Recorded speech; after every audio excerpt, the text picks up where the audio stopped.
can that be? Look what love gave us. A world full of killing and blood spilling. That world never came. And they say that a hero can save us. I'm not gonna stand here and wait. I'll hold on to the wings of the eagles. Watch as we all fly away.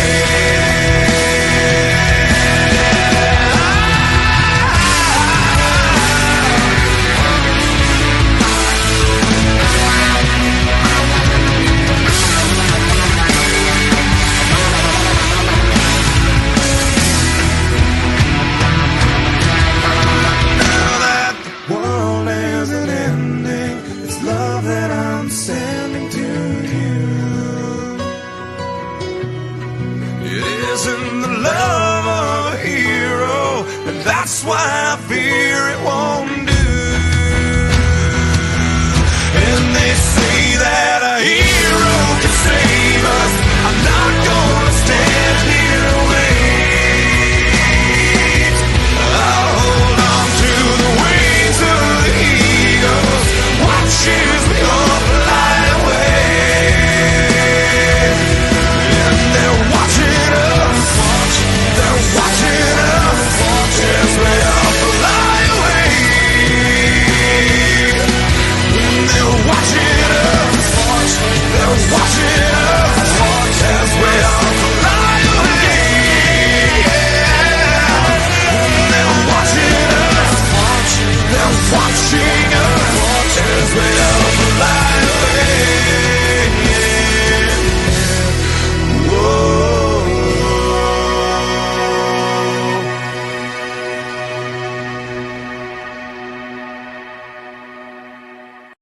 This call is being recorded. Truly I have turned myself, being upright to him who originated the heavens and the earth, and I am not of the polytheists. Surely my prayers, my sacrifices, my life, and my death are all for Allah, the Lord of the worlds. No associate has he in this am I commanded, and I am of those who submit. O Allah, thou art the King, there is no God but thee. Thou art my Lord, and I am thy servant. I have been unjust to myself, and I confess my faults. So grant me protection against all my faults, for none has protection against faults but thee. And guide me to the best of morals, for none guides to the best of them but thee, and turns away from me the evil morals but thee. Amen. And with my meditation to Master Farad Muhammad. The Lord is my shepherd, I want not. He maketh me to lie down in green pastures, he leadeth me beside the still waters. He restoreth my soul, he leadeth me in the path of righteousness for his name's sake. Yea, though I walk through the valley of the shadow of death, I fear no evil, for thou art with me. Thy rod and thy staff, they comfort me. Thou preparest a table before me in the presence of mine enemies. Thou anointest my head with oil, my cup runneth over. Surely goodness and mercy follow me all the days of my life, and I dwell in the house of the Lord forever. Amen. Today we are continuing with our reading of Message to the Black Man in America by the Most Honorable Elijah Muhammad, and the order will go as follows. Naeem will read My Mission is to Give Life from page 306 to page 309. I will read My Mission is to Give Life from page 310 to page 313. Kamal will read The Great Deceivers on page 313. Amaria will read Clarification of Confusion Surrounding Muslims on page 315 to page 318. And Sister Rebecca will read Clarification of Confusion Surrounding Muslims from page 319 to page 321. And we will start with Naeem reading My Mission is to Give Life from page 306 to page 309.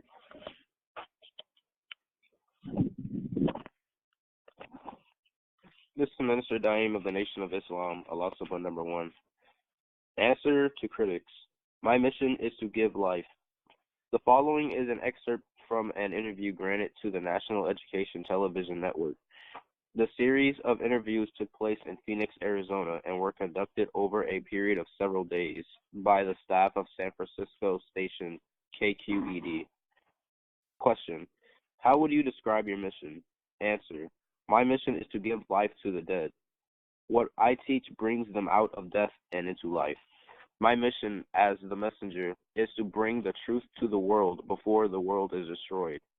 There will be no other messenger. I am the last, and after me will come God himself. I do not say I will live so long as that, but when God comes, if it pleases him, I may be with him. However, if I am not with him, this is the final. This truth will this truth I bring will give you the knowledge of yourself and of God. Question. Earlier, when we spoke of defections, you mentioned something about the fact that Jesus had similar defections. Would you explain? Answer. Yes. Such defections are nothing. The public should not think it's strange, this time in which we live. We have the actual Spirit of God moving among the people. Question. Well, now if in time, sir, your grandson Sharif or your son Wallace or Malcolm ever expressed the desire to return to follow you again, would you accept them? Answer. There is nothing unforgivable. The Holy Quran teaches you. The only thing that is unforgivable is this, that you will not accept Allah as God and not accept his messenger as his messenger. These two things are one. We say the belief in Allah is the belief in the messenger and in the messenger of the Prophet of Allah. The belief in the messenger or the Prophet of Allah is a belief in Allah. If you disbelieve in one, you disbelieve in both. You cannot believe in one and disbelieve in the other. This is the knowledge the world has not realized, and this is what God wants the world to know. When God chooses his representative for the people, he speaks to the people through that representative. And if the people will accept that representative, we call them prophets, apostles, or messengers, then they are accepting Allah. But if they reject him and still say they believe in Allah, they are considered enemies of Allah and disbelievers, because that is Allah in that representative, and you cannot accept one without accepting the other. You have got to accept both. You cannot get the blessings of Allah if you reject his messenger. Now, these boys that you were referring to, they do not worry me. I do not give my time arguing with them or talking about why they believe or disbelieve. I do not even argue with them because I knew these things. I knew these things in the beginning. I knew they would act like this. They would act like this. Some of them. I was told about this 34 years ago, but they did not know these things, and I am not excited, as the public would be, or as the public would like to see. In some cases, if the son disbelieves in his father must be wrong. But that is not so when it comes to a messenger of God. If we say that is true, then it stands true in the common life of the family. There are some children who never sincerely accept their father as they should. There are some fathers who never accept their children as they should. So this is the nature of the human family of the earth. And when it comes to spiritual teachings, it is also the same. Not all of the family of a messenger are such as Noah and Lot. They do not always have true believers, but that did not distract one atom from his messengership. You do not take advantage of that unless you get into war or trouble with God. You do not say, I do not believe in him because his own wife or his own son does not. Why should I follow him? You would be getting yourself in trouble because that is given. I do not care anything about those who fall away from me after I have pointed out the truth to them. And despite this, they get wrong and go away from the truth. I am not responsible for this. For whatever they say against me, it is against themselves. What they preach and tell the people in order to get the people to disbelieve in me is much like Absalom and his father David. Absalom stole the affection of the people because he thought he looked better and younger than David. He thought, therefore, the people would follow, and he could steal the people over to himself and get rid of his father as king. and be king himself, but he was not to be king. The man that was to be king had yet to be known. That was Solomon. These facts are all put there to deepen our knowledge, and time repeats these things over and over again, over again and over again and again. So this is what we face today, and I am not surprised the public is surprised.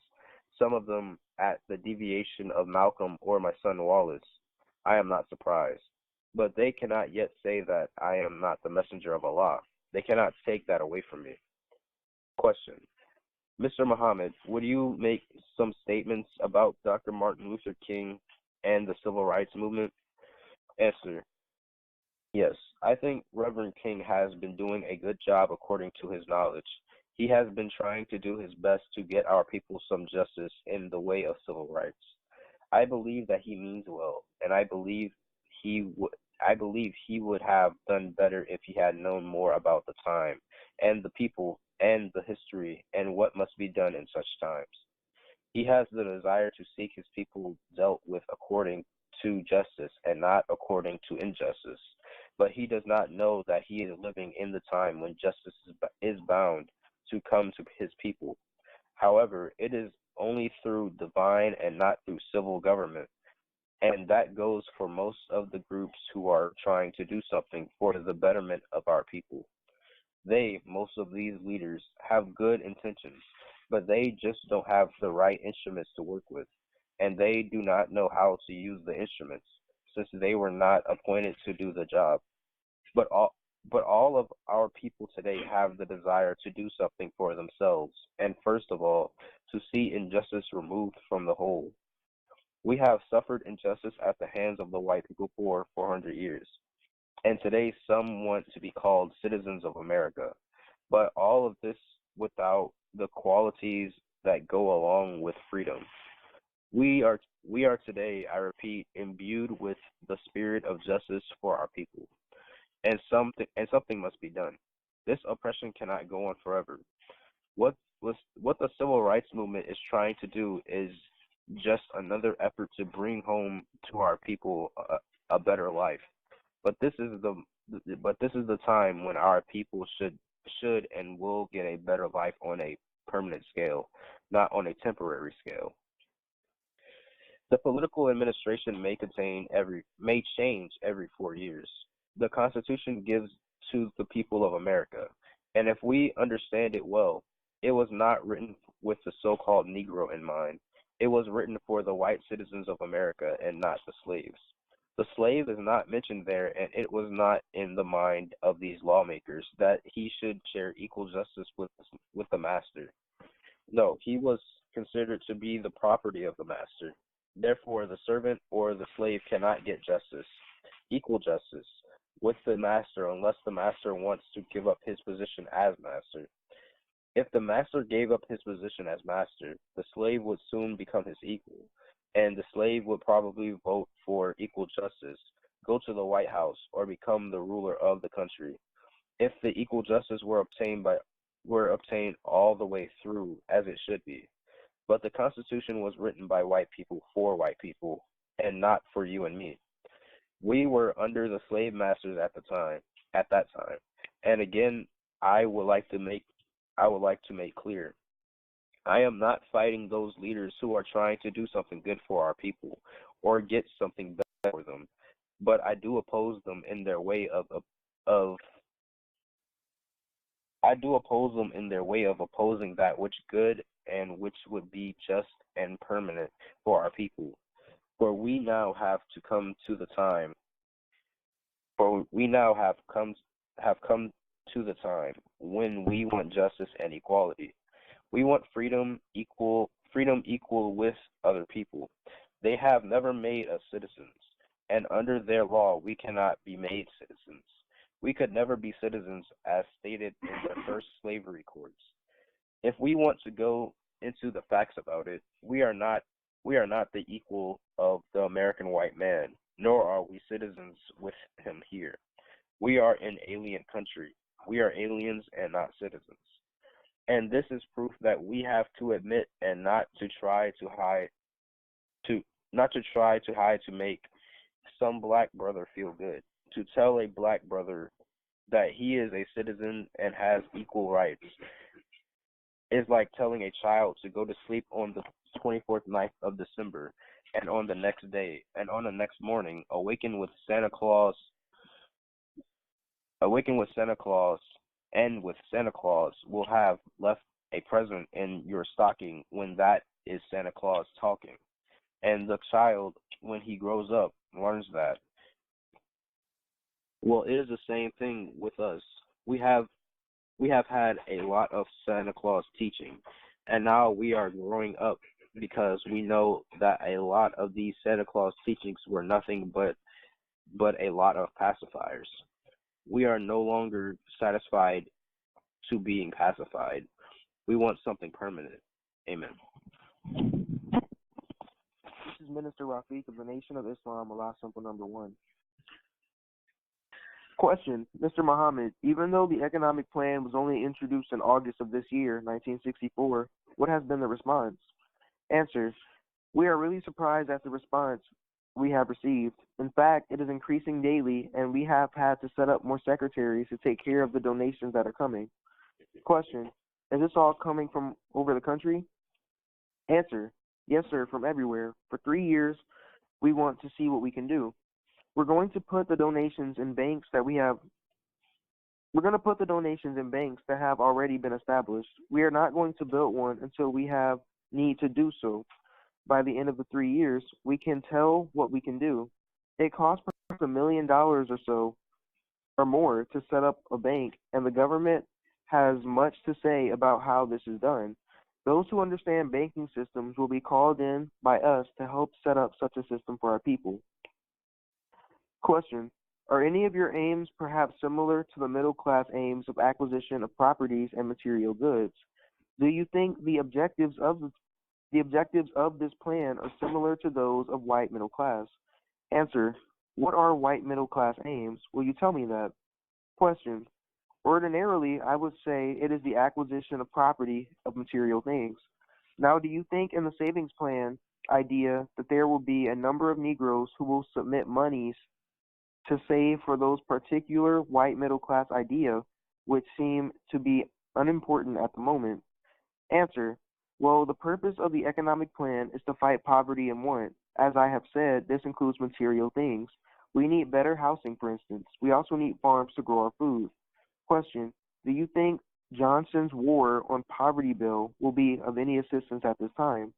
Answer, I do not know the details of his plans, but I would say this. As a subjected people who have given all they had for the independence of the white man, whoever is president should do something to aid the so-called Negro of America, to protect him from brutal treatment, from poverty, and from want.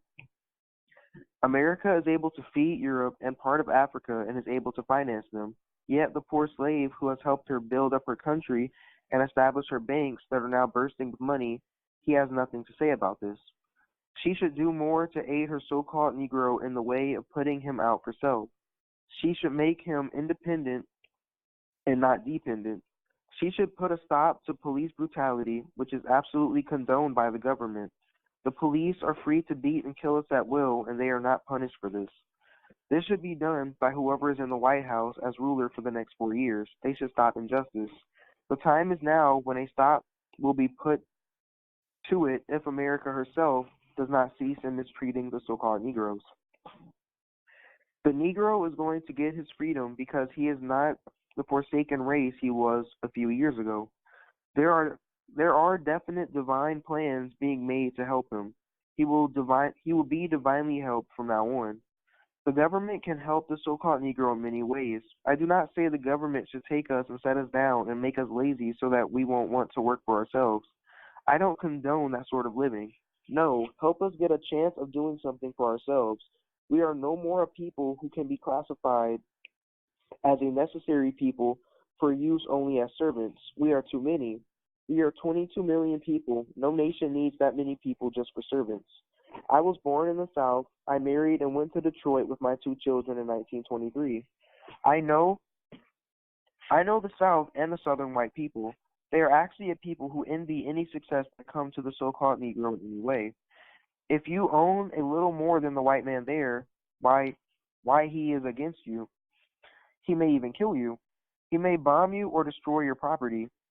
He doesn't like the fact that you he doesn't like the fact of your having anything, whether in court, in justice, or in any way. This is naturally in their blood.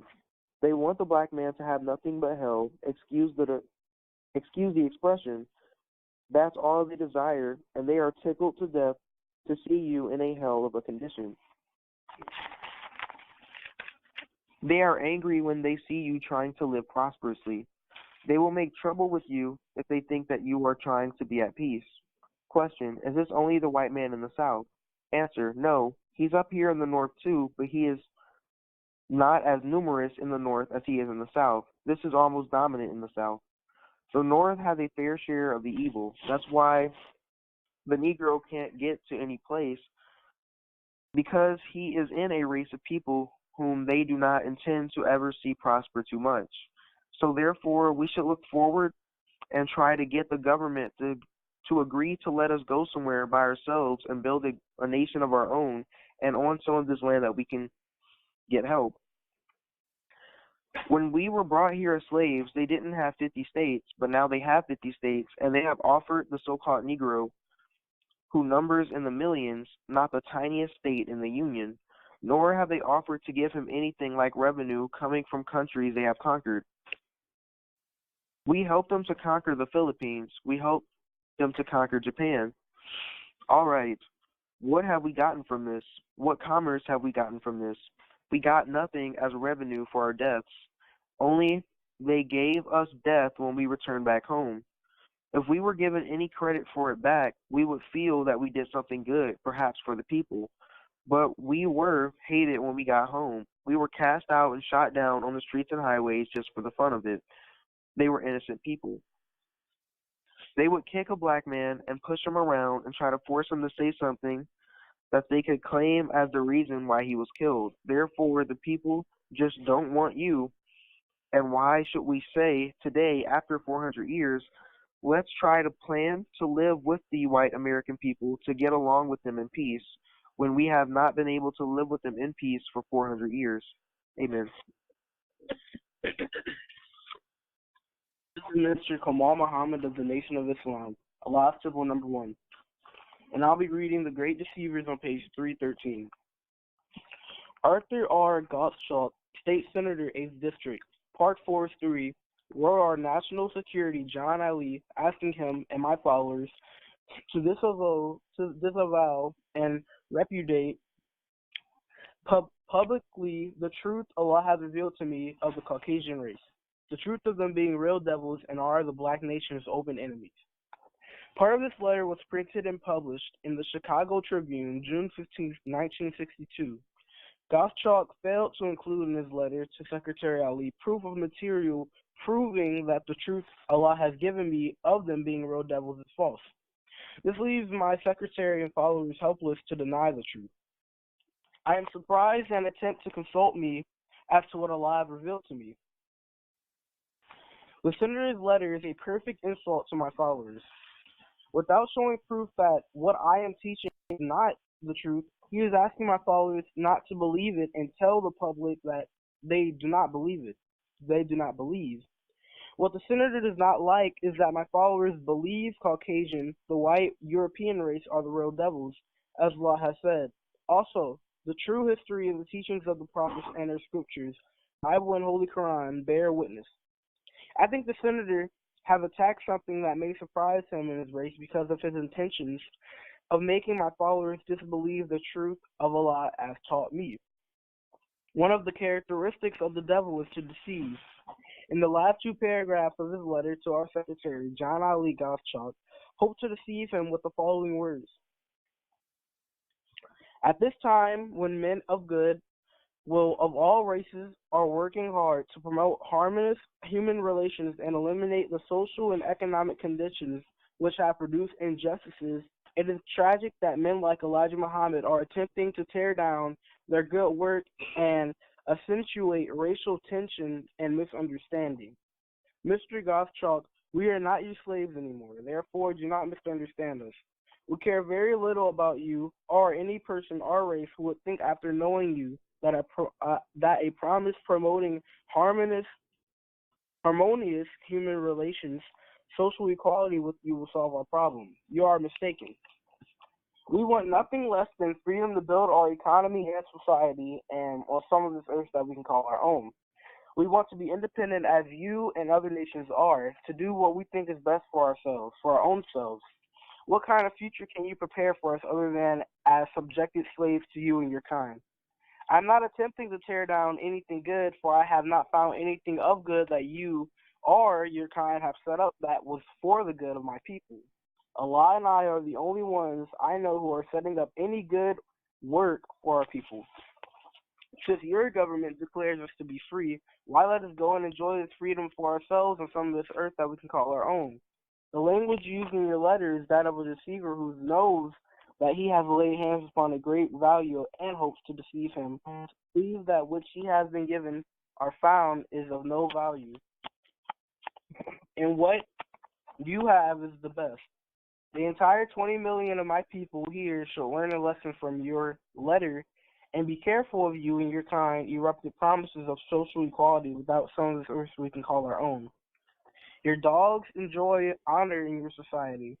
They are seen eating from the table and riding in the same seat in some of your best transportation.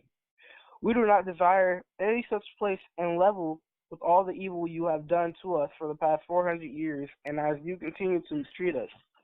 Do you think we will be satisfied to settle for less than some of this earth that we can call our own? I think you are, and for a surprise, the senator is outright asking my followers to recant and make it publicly known that they disbelieve in the truth Allah has revealed to me in closing lines of his letter to Secretary Ali in the following words. I call upon you, John Ali, as National Secretary of your organization, to disavow and repudiate publicly all of the above statements. The Caucasian race is a race of devils, says Allah to me, by your leader Elijah Muhammad. Failure to do so will be a clear admission that the statements of Elijah Muhammad accurately represents the policy of your organization, which sponsors and operates the University of Islam. For nearly 32 years, the students of our school had knowledge of you and your kind and have a very good record of being at peace in your midst. This comes from having the knowledge of you. If you fear this true knowledge of yourself will cause you, your mistreated want slaves to hate you, then your argument is with the Almighty Allah, who has revealed it. It is surely not with Brother John Ali and my followers, for you will not be able to give up the truth about you, their God, Allah, and their leader and teacher. Amen. This is Minister Amari Muhammad of the Nation of Islam, Alaska, Burma. Clarification of confusion surrounding Muslims. In order to clarify some of the confusion surrounding Muslim outlooks and objectives, I will confront the rumors and false allegations of Muslim threats of violence with a direct statement which answers the implied question, will the black Muslims attack America? In a direct and forthright manner. These are some of the statements I gave in an interview to the New York Herald Tribune newspaper on hate and violence. We are not going to take part in any violence whatsoever. We are not going to do anything other than what we are doing. That is trying to deliver the truth to our people and teach them that they are supposed to be Muslims, and that means that they are supposed to be righteous people, and that we have shed all things that pertain to wickedness. We have stripped our clothing. We have stripped ourselves of arms to let you know that we are not people of violence. We don't intend to attack you. We have no idea or knowledge of anything like that coming in the future. Because if we attack you, we would have to have superior weapons to attack you with. We don't have factories nor earth to dig metals to manufacture tools or weapons such as you have. All of this is your creation, and therefore, if we will get some of this, you will have to let us have it, and you will not give me a gun to shoot you with. Therefore, God forbid us to even accept weapons, and even to carry anything like weapons to fight with, because to fight is with him, and you are not with us. On Islam in America. The aim and purpose of Islam here among my people is to give them a knowledge of self and a knowledge of God, knowledge of their religion, Islam, and to separate them in time.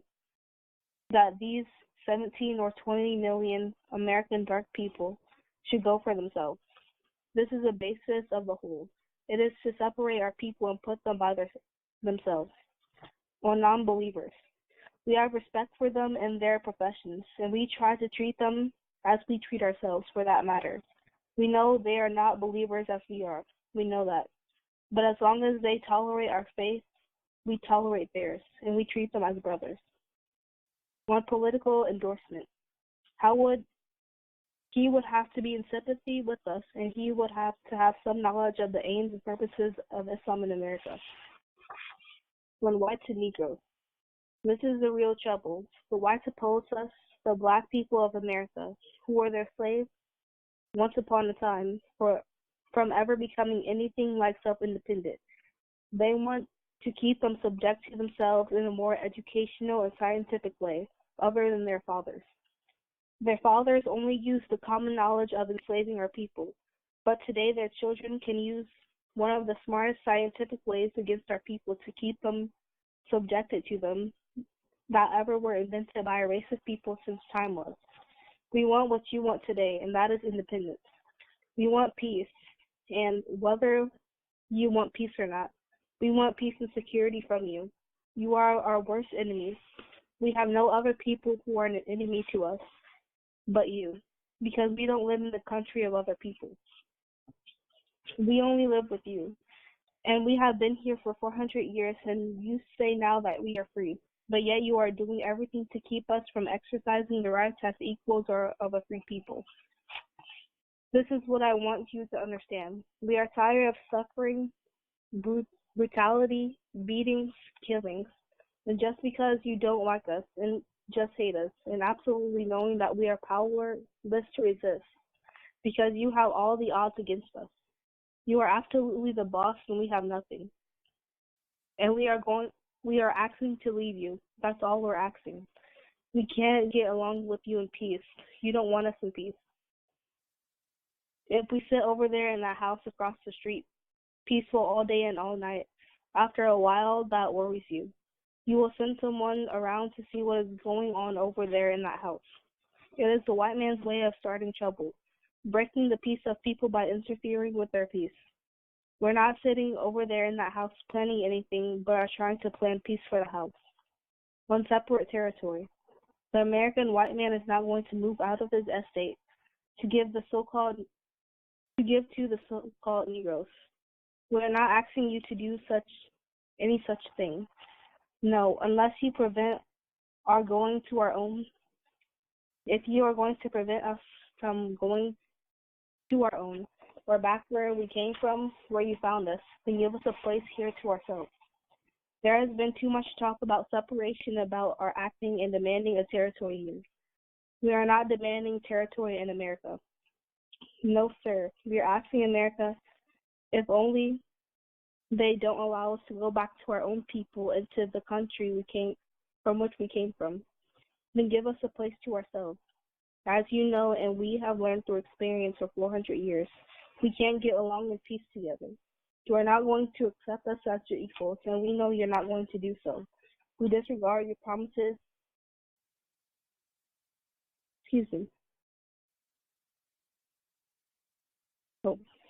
We disregard your promises because you are not going to live up to them, because 100% of your people will not agree with such. And we have proof today in the South on black supremacy. Allah has revealed that the black is the original man, and that's what I teach. Now where this supremacy teaching comes, and that this is charged by the disbelievers. But I teach it in order to suit their particular purpose of charging us with being an aggressive movement or intending to become such because of the teachings of one being superior over the other. We say that the black man is the first man in the sun, and then they take this and just change it around, that he is teaching supremacy, and that we are not doing. We already know that we are inferior to you here in America. We cannot say physically or even mentally that we are equal, nor say you're superior. When it comes to actual physical or educational ability, integration in the South.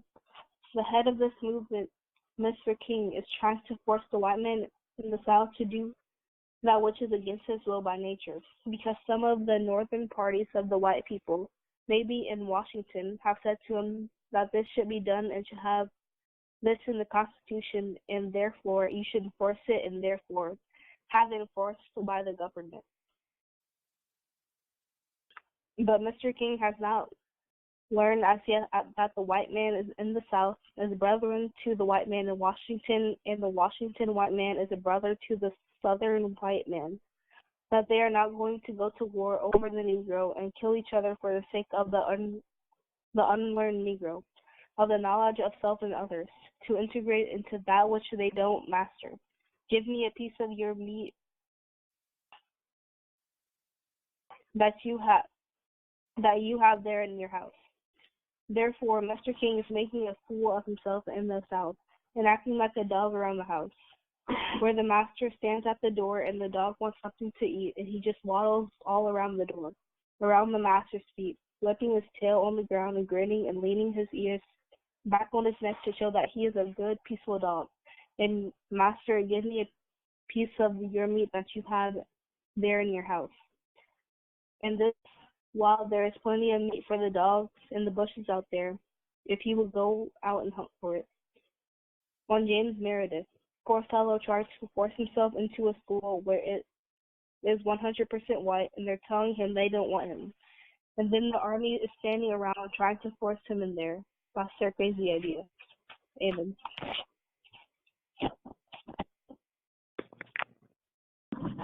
Minister Rebecca Rockman of the Nation of Islam Allah's Temple Number 1. I wouldn't want the Army to think about coming to help me against a white man, to allow me to come into his house or in the school or his restaurant or anything else that he owns. If you tell me I don't want you here, that's sufficient. I'm gone. On self-defense. In a case where the person wants to fight and he's pounced upon, sometimes without even warning, we want our own men and women and our girls to learn to try to protect themselves the best they can in case of an attack. But in the case of the so-called American Negro, we have nothing to fight back with. If you come to the door shooting, we have no guns here to shoot back with. So therefore, the right is with God, as it is written in the book. He will defend us if we believe in him and trust him. And we're not going to start fighting with anyone to have him to defend us. But if we are attacked, we depend on him to defend us because he has stripped us. He has stripped us. On integration, what are we going to integrate for? What do we want to marry a white woman for when we are black men? That is going to ruin our family. We will spot up our family. What does she want a black man for, or what does the black man want the white one for? This is ignorant on both parts to want to intermarry with each other. The very desire there is ignorant and evil. It is against divine law for either side to integrate in such a way. God made all of us as we are. We have black nations, brown nations, red, yellow, and white. We have all these 5 major colors of races or nations. Why should they remain like that? Why shouldn't they remain like that? Why should they be thrown in like bones or birds into a pot to make a soup out of? I don't blame the white man in the South for not wanting my people to marry with them, but I blame the South for mistreating them. You see, I'm between life and death. I have to say things in a way I see them. There is a time when I had no knowledge of them, but they have been revealed to me, and now Allah will punish me if I did not say them. On crime in society, incidents on criminal insanity are now news, and the religion of Islam is no more responsible for one of its subjects succumbing to insanity than the Christian's religion is responsible for the steady multitudes of their members becoming so afflicted. Christianity has long taught that thou shalt not kill, But for centuries, the most devastating killings have occurred constantly by Christians, killing Buddhists, killing Muslims, killing Jews, and killing members of their own families and friends or associates. In the recent Los Angeles family killing involving a Muslim, all Muslims throughout our nation have been deeply grieved and angered by the account of this alleged crime committed by Melvin E. Jackson. This man has been accepted into Islam in January of 1961, and his wife had joined in May of the same year. No one could foretell the future of anyone who joins the religion body any more than any religion can predict the future of all its individual converts. For such acts of madness alleged to have been perpetrated by Jackson's institution for the deranged have been built by a federal government. If this man is found insane, and his acts will suggest that one of the insane, he should be committed to such an institution. Insofar as the laws of Islam is concerned, the penalty for such acts by the same person against innocent human beings is death. And if the courts will give us permission to execute such criminals, we would do so ourselves. But we desire to put a stop to such crimes, including death, and we feel that the courts should turn over such criminals to be executed under the courts, under the real Islamic law. It is our desire to put a stop once and for all to such crimes being committed among our people. On Uncle Tom, that doesn't mean that we are in any way aggressive toward them and seek an aggressive act. We just criticize them for being like that. I love all my people, and I believe one day they all will believe as I believe. If they don't, the prophets have lied, and we just can't make liars out of them. On whites as devils, it is what is he revealed, and what he revealed is that I'm teaching and believing in, and the term devil or name devil is applied to wicked people, people who are by nature wicked. They were made white or a different color because they had been grafted out of the darker people, and therefore they have that color.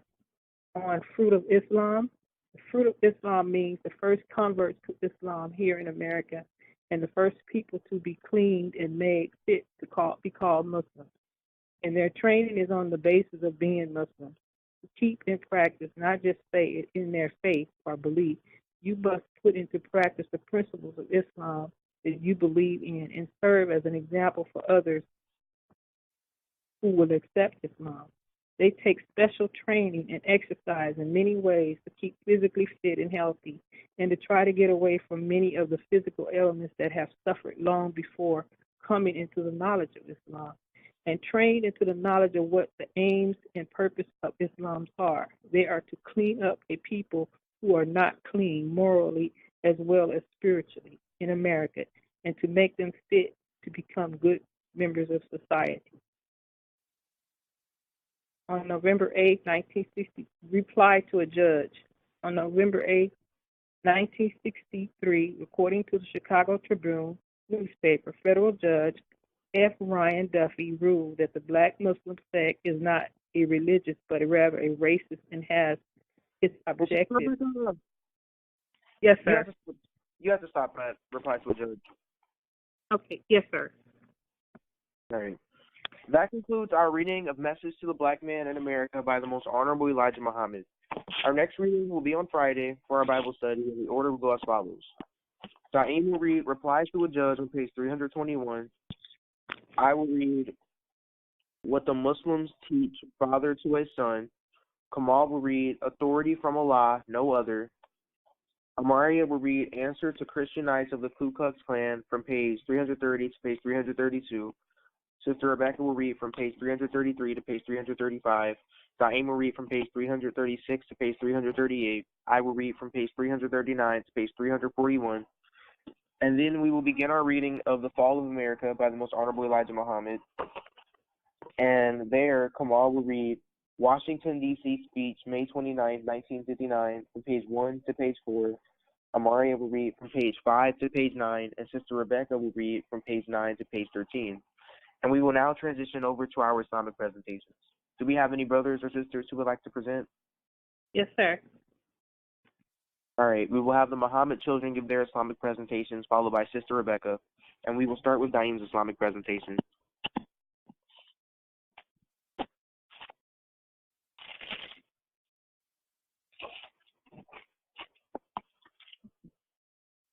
This is Minister Daim of the Nation of Islam, Allah Subhanahu number 1.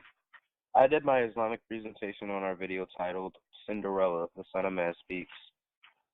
By the help of Allah and by the blood of the original man, whose father is the originator, I, Elijah Muhammad, will fight for this cause to get our people justice in America. And by the help and power of Allah, the power that is in the universe, the power that is in the Nation of Islam, and the power of every atom that is bound in the planet Earth, and that is bound in other planets. Looking at the dark side of the Bible, we can turn to the book of John, chapter 8, verse 44, which reads, Ye are of your father, Master Farah Muhammad, and the lusts of your father ye will do. He is the creator from the beginning and abode in the truth, because the truth is Allah in him, and he speaketh the truth. He speaketh of his own, because he is Allah, the creator of it. There are teachings in the Bible that agree with the most honorable Elijah Muhammad.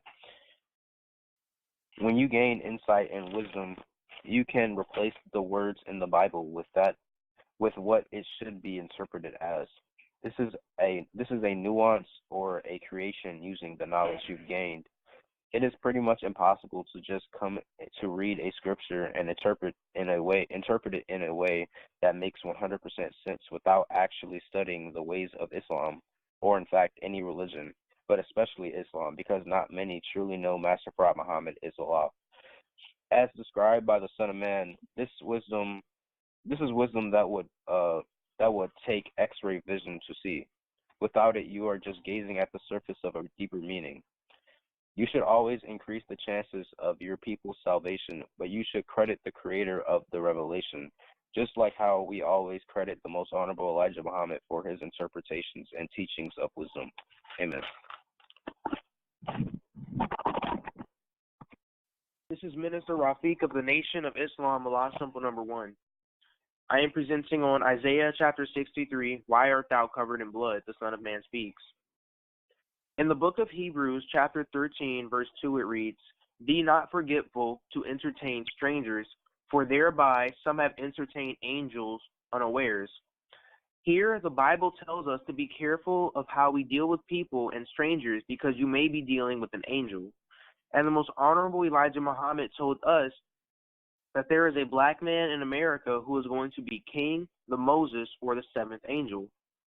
In other words, be careful of how you treat these black men, because some of these black men are angels.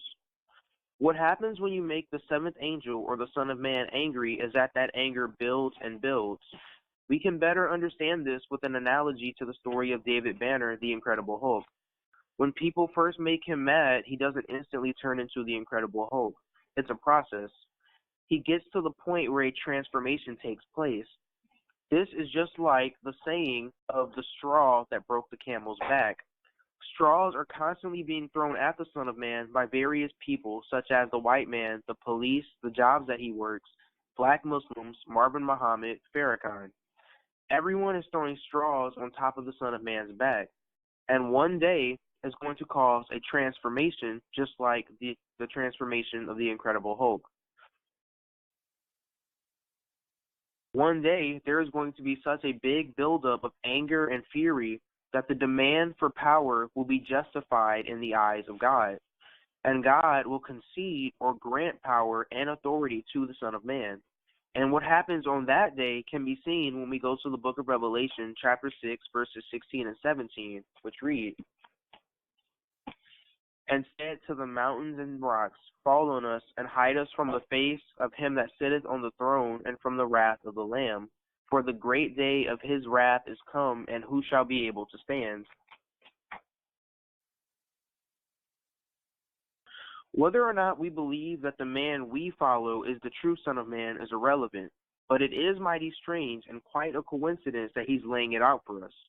According to the book, there is going to come a day when there will be a man who, like a lamb, is going to become very angry, and he is going to be filled with so much wrath that he is going to become empowered. He is going to become transformed into the Son of Man. The Son of Man is the black man who is transformed into Master Farad Muhammad from the subconscious mind. The wisdom of Master Farad Muhammad and the power of Master Farad Muhammad goes into action from this transformation. The I am becomes the I am, and the Son of Man will say, I am that I am. Amen.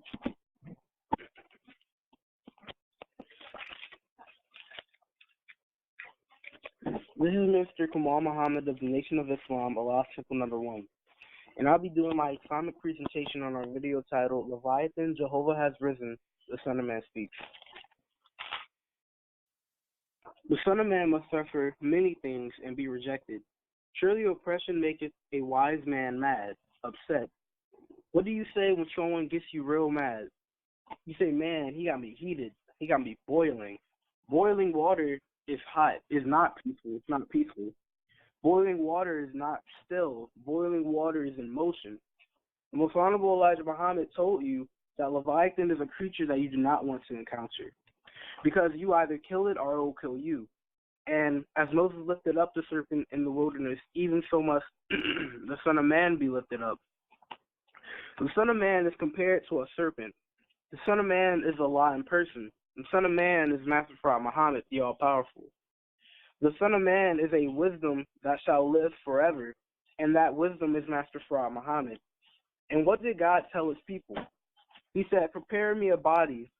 For 400 years, prepare me a body. Elijah, go and teach for 40 years and prepare me a vessel. Prepare me a body. Son of Man, eat the book. Understand and read the supreme wisdom. Study the supreme wisdom. Become one with the supreme wisdom. Let the supreme wisdom become your subconscious, Son of Man. When you go to sleep, dream supreme wisdom, Son of Man. When you are awake, Son of Man, consciously think about the supreme wisdom. Well, if the wisdom of Master Farad Muhammad becomes one with the subconscious reptilian brain, all there is left to do is to raise the Son of Man, to raise the Christ consciousness in the Son of Man, the resurrection of the Son of Man. As Moses lifted up the serpent, so much the Son of Man be lifted up. Leviathan, the subconscious mind that the world says you have no control over. The Son of Man becomes one with his subconscious mind, the reptilian brain. The Son of Man rises like a serpent from the water like Leviathan, the all-powerful Leviathan, the omnipotent Leviathan. The omnipotent Son of Man has awakened and is talking to you right now. Amen. This is Minister Amari Muhammad of the Nation of Islam, Allah's Temple Number 1. I am presenting my Islamic presentation on the seventh angel astounding, part 3 of 6, and this is part 2 of my continuation. If we go to the book of Revelations, the 10th chapter and the 7th verse, it reads, But in the days of the voice of the seventh angel, when he shall begin to sound, the mystery of God should be finished, as he declareth to his servants, the prophets. To give a little context, one time the Son of Man was listening to a rapper named Rakim, one of his latest albums called Who Is God. So while the Son of Man was driving, he was keeping it 100 while listening to Rakim. One of his latest albums called Who Is God. And so Rakim on a verse said that they used to be known. The seventh angel sound and the mystery of God will be finished. Something like that. And while hearing this, the Son of Man said, when the seventh angel sounds, the mystery of God will be finished. What the? He was confused. It was because at that time, it was a verse that the Son of Man wasn't reading, but he was listening to Rakim rap. He's talking about when the seventh angel appears, everything will be over. The mystery of God is done. He put it in a rhyme. Now this is where it gets serious. But in the days of the The voice of the seventh angel, when he shall begin to sound, the mystery of God should be finished, as he declareth to his servants the prophets. Well, what's the mystery of God, and what's God? The Honorable Elijah Muhammad told us that a black man is God. Every time you look at a black man, you are looking at God. Our history is the most ancient. You cannot find any beginning to it. So we know we were the gods of the earth, yet the Revelator says the mystery of God should be finished. Well, what's the mystery? In Mecca, Arabia, most Muslims partake in a ritual called the Bajj. At this ritual, there is a cube in Mecca, and inside of the cube there's a black stone. And what happens during this ritual? The pilgrims make 7 circles around the cube, and they kiss it as they are saying at its service. And if they are not close enough to kiss the stone, they blow a kiss at it and say, "At your service." That is the ritual that the Muslims partake of in the pilgrimage. Amen.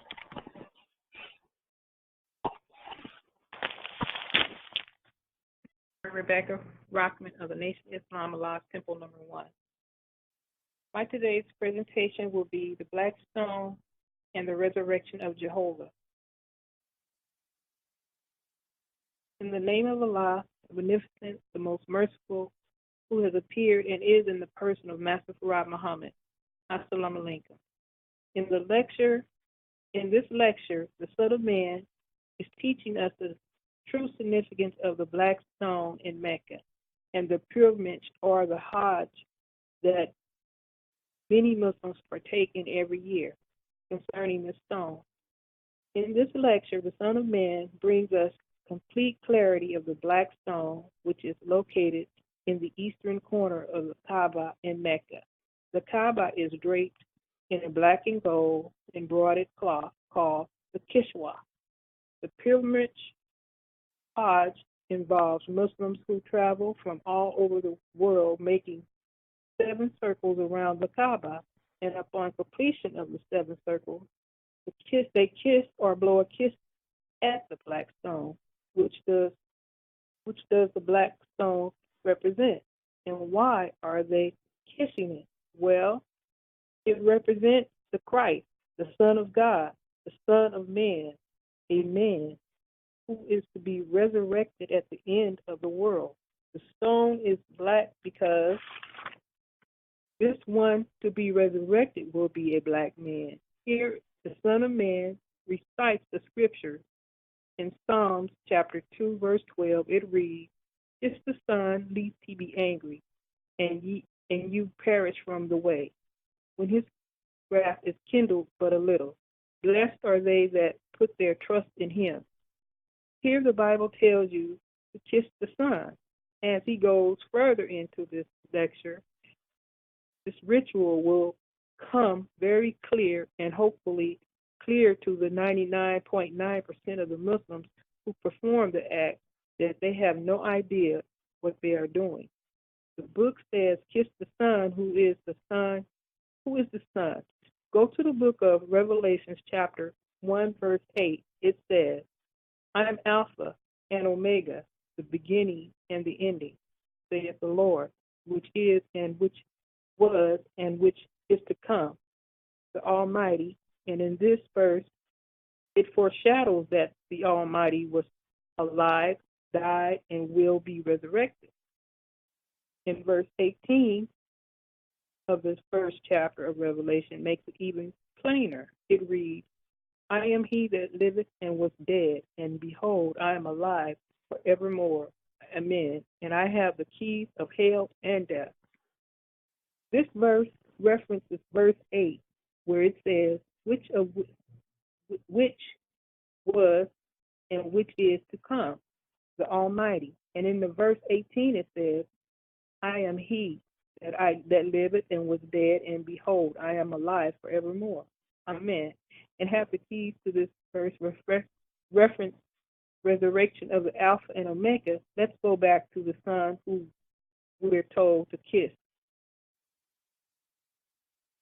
In the book of Psalms, and compare him to the Son in the book or in the or the Alpha and Omega in the book of Revelation.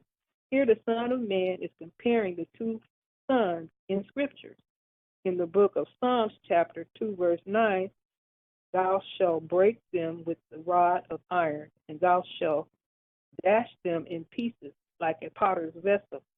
The Son spoken of in this psalm says that he will break them with the rod of iron, which he will use to break the wicked or the people to pieces with. And the Son in the book of Revelation says, in the book of Revelation, chapter 2, verse 27, he said, and he shall rule with a rod of iron as a vessel of a potter.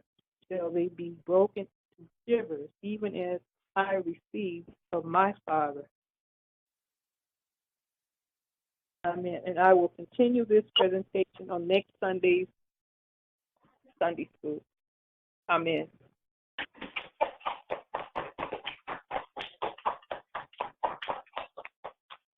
Thank you, Sister Rebecca. Yes, sir. We will now hear from the Son of Man. Can you hear me, Rafiq? Yes, sir. In the name of Allah, who appeared and is in the person of Master Farad Muhammad. Assalamu alaikum. Today I'm not really going to say anything else that I haven't already taught you before, or that you haven't heard from the Most Honorable Elijah Muhammad, even though I could. You know, I could get on here every day. No, I mean, not every day. I can get on here every Sunday and every Friday, and I can constantly bring up new subject matter and teach you new things you never heard before. Do you understand? Yes, sir. Yes, sir. But that's not really necessary. What is necessary is that you have a firm understanding, a firm foundation in what you already have, and what the Most Honorable Elijah Muhammad has already revealed. It's not really necessary for me to do that, you know. And when you start, if you decide to go ahead and teach people something that that they already know, you may shine new light on it, but it's basically the same subject matter. At that point, when you are representing information that people already have, that is not per se teaching. They call that preaching. You understand? Yes, sir. You know, so only history will judge the few words that will come out of my mouth in a moment. But as far as I'm concerned, I'm kind of just preaching at this point. You know,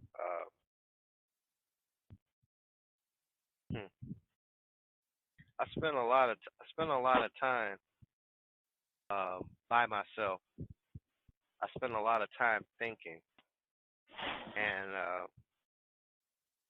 one of the worst things you can do, and one of the things I strongly guard my own self against, is lying to myself. Do you understand? Yes, sir. You can lie to anybody. You can lie to anybody. You know, you can even lie to God. As far as that goes, you can lie to God. People do it all the time. But man, you know, the worst person you can lie to is yourself. Do you understand? Yes, sir. Yeah. There's much to be taught in those words. But if I start teaching on that, it will get me into what I would say new territory that I really don't want to go into. You know, I have to draw a careful balance in teaching, especially my children. Even though I would love them to have all of my life lessons, I can't I can't teach all the life lessons that I have in a couple weeks, on a couple Fridays, couple Sundays, and keep barraging the ears of my children with this lesson, that lesson, this lesson. You know, a lot of times you have to let words and wisdoms seep into the minds of the listener, and you have to allow that word to take root. You understand? Yes, sir. Sir. Because if you have a plant, you know, or a garden, if you put too much water in the garden, or if you overwater a plant, you can kill it with water. You understand? Yes, sir. Yeah. You don't want to do that. No. So, you know, I kind of just, you know, I'm in what you would call a very reflective time, and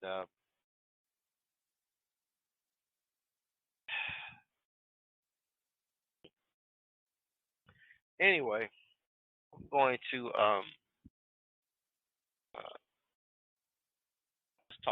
just talk a while. Right now, the year is 2019, which means we've been in this country for 454 years from 1955. If my math is correct, maybe it's 464 years. That's That's correct, sir. 64. That's correct. yeah. Yeah, I'm doing this math in my head. So we've been in America as slaves or subjugated people unto these other people. We've been here for 464 years. Do you understand? Yes, sir. Well, we've been here for 464 years, and we got one eye on the Bible. And we've been here 464 years. If we keep the scriptures in mind, we keep the Bible in mind, considering what happened with the children of Israel, I mean, mathematically, we have to be here under biblical considerations. We have to be walking around here during the time of Moses.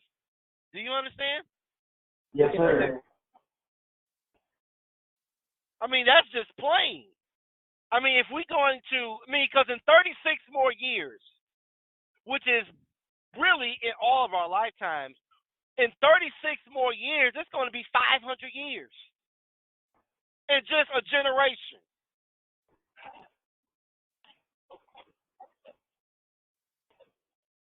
Do you understand? Yes, sir. I mean, so if it's been 464 years, and we believe that we are the children of Israel as referred to in the Bible and in the book of Exodus and the prophecy of Abraham in the 15th chapter concerning 400 years, then we must, under biblical considerations, be in the time of Moses. Do you understand? Yes, sir.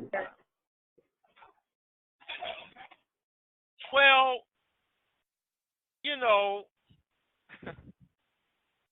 I remember there's this hold on.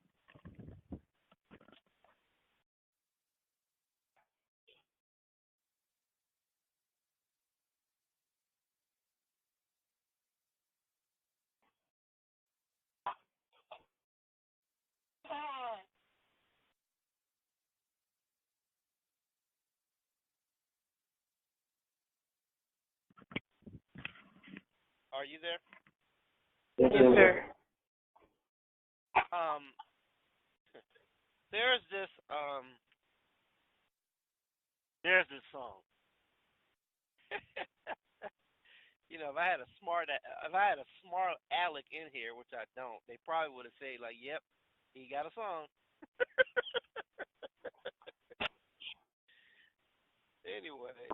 there's this song called Hero. I think that's the name of it.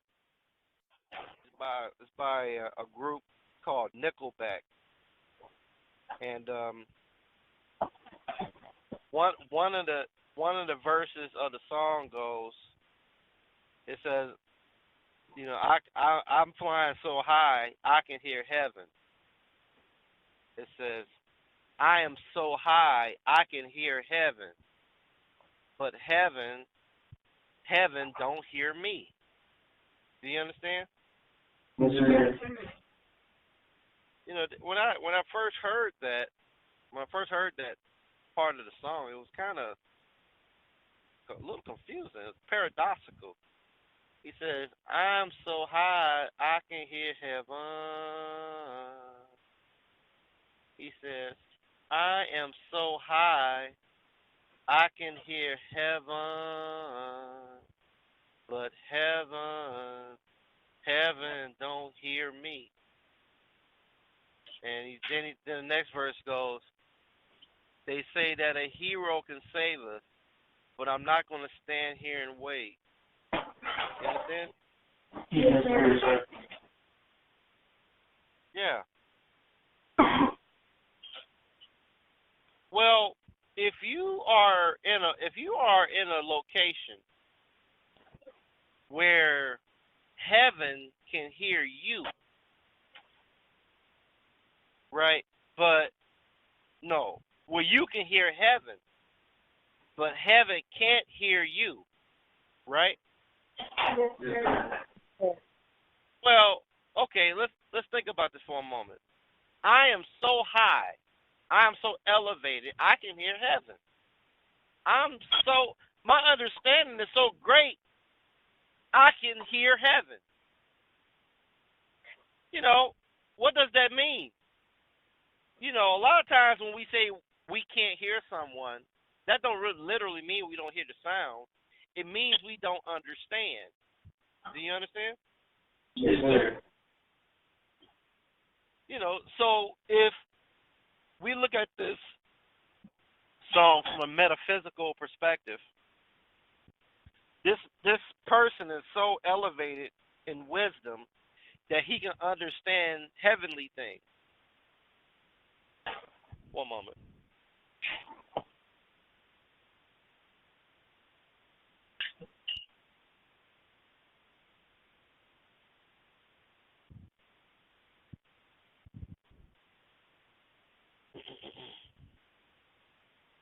Let's see. Turn to the book of John.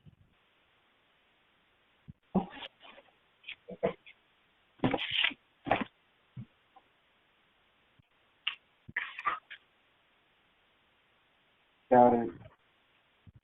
Turn to the 3rd chapter of the book of John.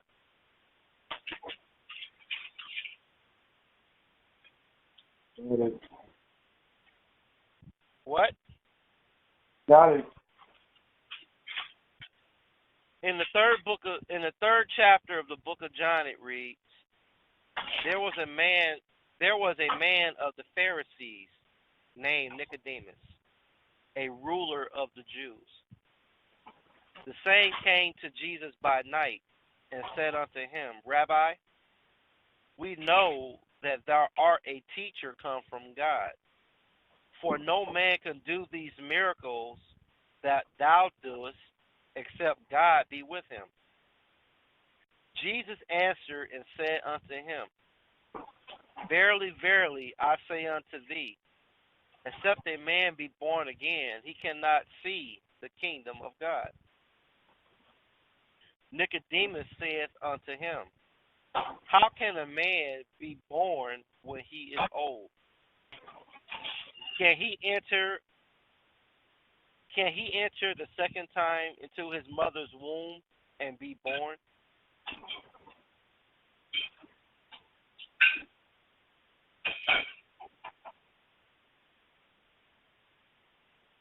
Who is making all that noise? Our mama's in the kitchen. She's washing dishes. Jesus answered, Verily, verily, I say unto thee, except a man be born of water and of the Spirit, he cannot enter into the kingdom of God. That which is born of the flesh is flesh, and that which is born of the Spirit is spirit. Marvel not that I said unto thee, you must be born again. The wind bloweth where it listeth, and thou hearest the sound thereof, but canst not tell whence it cometh and whither it goeth. So is everyone that is born of the Spirit. Nicodemus answered and said unto him, how can these things be? Jesus answered and said unto him, art thou a master of Israel, and knowest not these things? Verily, verily, I say unto thee, we speak that which we do know, and testify that we have seen, and you receive not our witness. If I have told you earthly things, and you believe not, how shall you believe if I tell you of heavenly things? And no man ascended up to heaven, but he that came down from heaven, even the Son of Man which is in heaven. And as Moses lifted up the serpent in the wilderness, even so must the Son of Man be lifted up. Do you understand? Yes, sir. So in the 13th verse, it tells you that no man ascended to heaven except the one that came down from heaven, even the Son of Man which is in heaven. So when you hear the lyric or the words of the song, I am so high that I can hear heaven, the only one that can get that high is the Son of Man, according to Scripture. Do you understand? Yes, sir. So the verse goes, I am so high, I can hear heaven. Meaning I can understand the teachings of God, the high wisdom of God. Do you understand? Yes, sir. But paradoxically or strangely, the next thing he says that after he said he can hear heaven, he said, but heaven don't hear me. Do you understand? Yes, sir. Meaning, or in other words, heaven don't understand what I'm saying, right? Yes, sir. That's kind of strange. That's a very strange, dark thing to consider. That you are so high in wisdom that you can hear heaven. You can hear the words of the deep and dark sayings of God, but in that same environment, heaven don't hear you. Is that right? Yes, sir. Well, there's only, according to logic, there's only two ways that can happen. If heaven, or anybody for that matter, if heaven don't hear you, it's one or two things. Either you are not saying anything, or whatever you are saying is not being understood. Is that right? Yes, sir. Okay. I mean, is there another possibility? Are those the only two logical reasons that we can come up with? Is there another reason that there can be? No, sir. Okay. All right, so let's examine it. Well, if those are basically the only two possible reasons why this is going on, then let's examine it. So we must first find out, is the man speaking? Well, if you are not talking to, if Kamal is standing in front of Rafiq, and he's not saying anything to Rafiq. Why would Kamal lament or complain that Rafiq is not hearing him? Do you understand? Yes, sir. That would be insane. Of course Rafiq doesn't hear you because you are not speaking, right? Yes, sir. Okay. So, if a man is so high that he can hear heaven, but heaven don't hear him, and he's complaining about it, or he's pondering the situation, well, obviously he's having a conversation on some level. He hears something and he speaks back, but when he speaks back, he's not being understood. Do you understand? Yes, sir. All right. So what does this mean? Let's go back to the 13th verse. And no man hath ascended up to heaven, but he that came down from heaven, even the Son of Man, which is in heaven. Is that right? Yes, Sir. Let's examine this scripture. I don't think that I lied about 10 to 15 minutes ago, but it appears that I'm going into a little bit different territory. It looks like I'm still teaching. Funny, man. Yeah, you must excuse me. I guess I have a weird sense of humor. Okay. Well, let's do the algebra on this, Rafiq. It says, and no man hath ascended up to heaven, but he that came down from heaven, even the Son of Man, which is in heaven. Right? Yes, sir.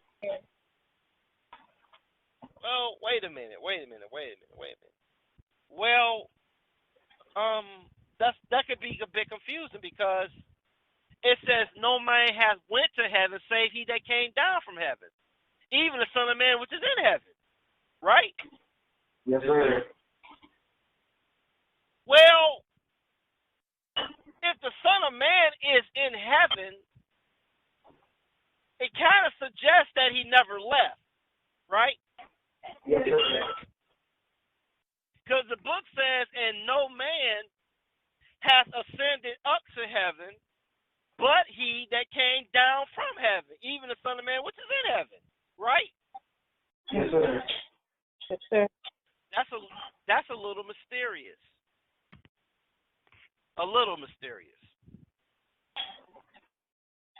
Because wouldn't it be simple to say it this like this? Can't no man go to heaven except the Son of Man. That's there. That's already there. Right? Yes, sir. Yes, sir. That will be an easier way of saying it, like no man can go to heaven except the Son of Man. Right? Yes, sir. But let's look at the 13th verse again. It says, and no man hath ascended up to heaven, but he that came down from heaven, even the Son of Man, which is in heaven. Is that right? Yes, sir. Let's break this down a little bit.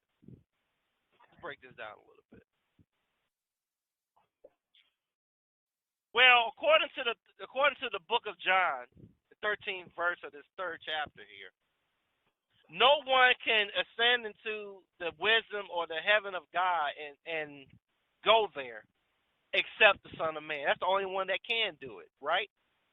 Yes, sir. Well, if you are a man that have ascended to heaven,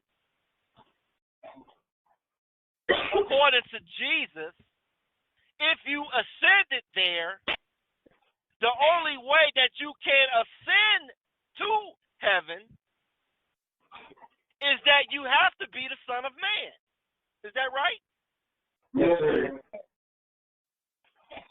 But Jesus said the Son of Man is in heaven. Right?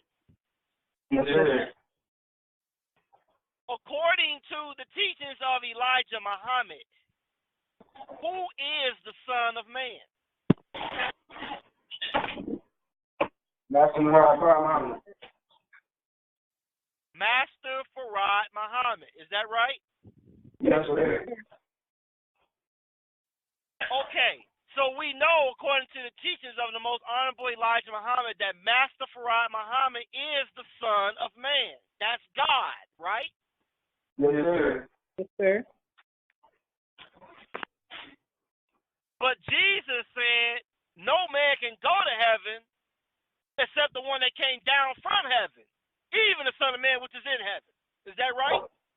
Yes, sir. So if you ascend into the heaven of God, according to what we're reading here in the 13th chapter of 13th verse of the 3rd chapter of John, the only way you can go there is that you must be the Son of Man. Is that right? Yes, sir. Well, how can a man on earth be the Son of Man when the Son of Man is already in heaven? God is already there. Right? Yes, sir. Yes, sir. Well, Jesus is talking in a hidden manner. If you carefully examine this 13th verse, Jesus is obviously telling you that there is more than one Son of Man. Do you understand? Yes, sir. Turn to the book of Revelation. Got it. Turn to the 10th chapter. Got it.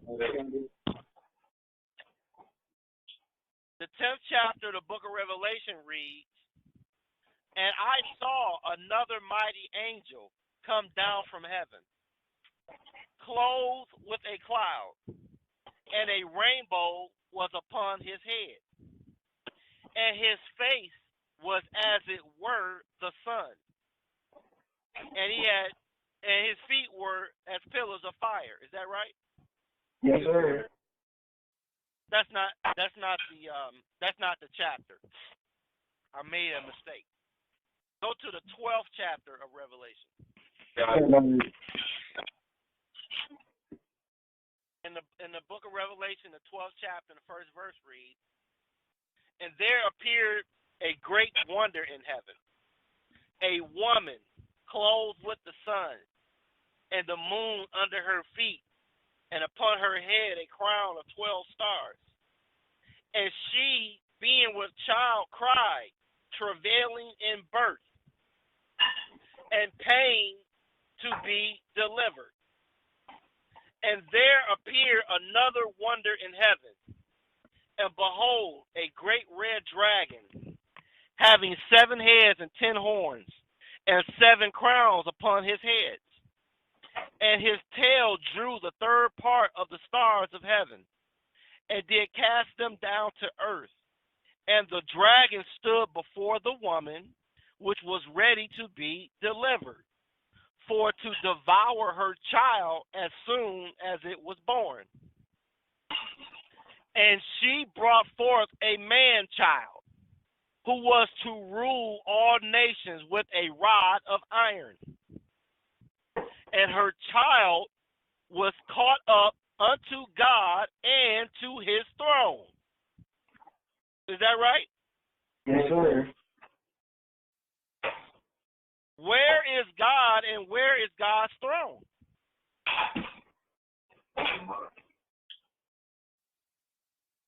In your brain? What? In your brain? Yeah, that's a little too deep. In general terms, God and his throne is in heaven. Do you understand? Yes, sir. So if the child was caught up to God and his throne, the child ascended to heaven. Do you understand? Yes, sir.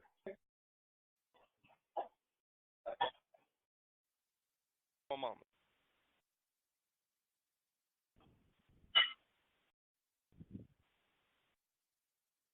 Now,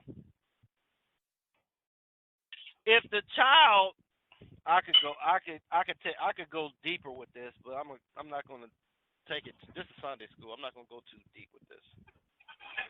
If the child ascended to heaven, to God and His throne,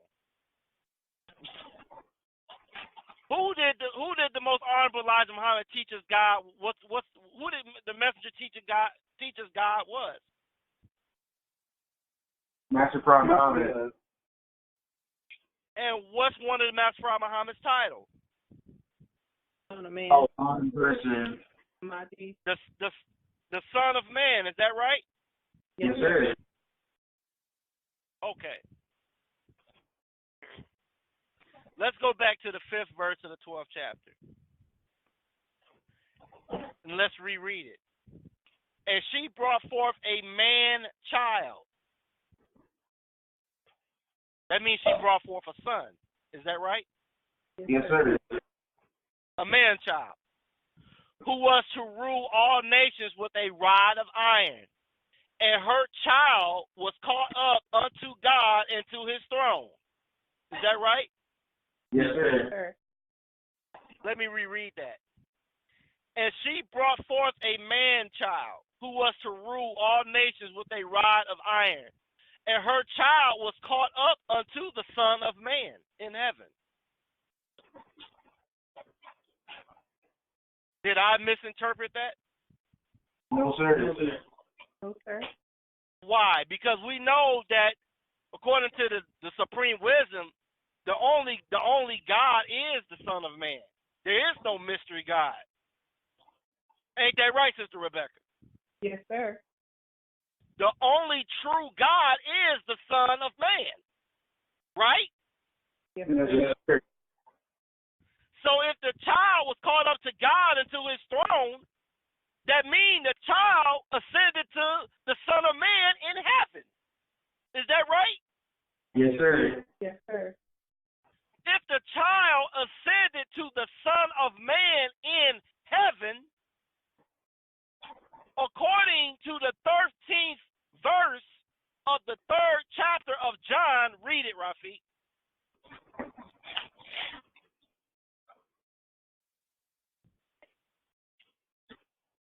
Yes, sir. Sorry, I didn't save my place. In the book of John, the 3rd chapter and the 13th verse reads, and no man hath ascended up to heaven, but He that came down from heaven, even the Son of Man, which is in heaven. Is that right? Yes, sir. Yes, sir.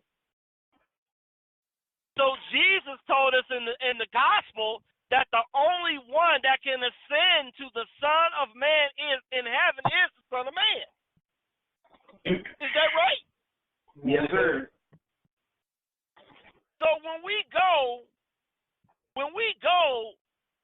to the 12th chapter of the book of Revelation and we read the prophecy of a child born in hell, I mean, that's the only place the child could be. If you somewhere running for your life and the devil is chasing you, you are in hell. Do you understand? Yes, sir. So if a child is born in hell and ascends to heaven with the Son of Man, according to Jesus in the book of John here, that child is the Son of Man. Right? Yes, sir. Yes, sir. Did not the most honorable Elijah Muhammad teach us that Allah, Master Farad Muhammad, left heaven, Mecca, to come to hell, America, to save us? Ain't that right, Sister Rebecca? Yes, sir.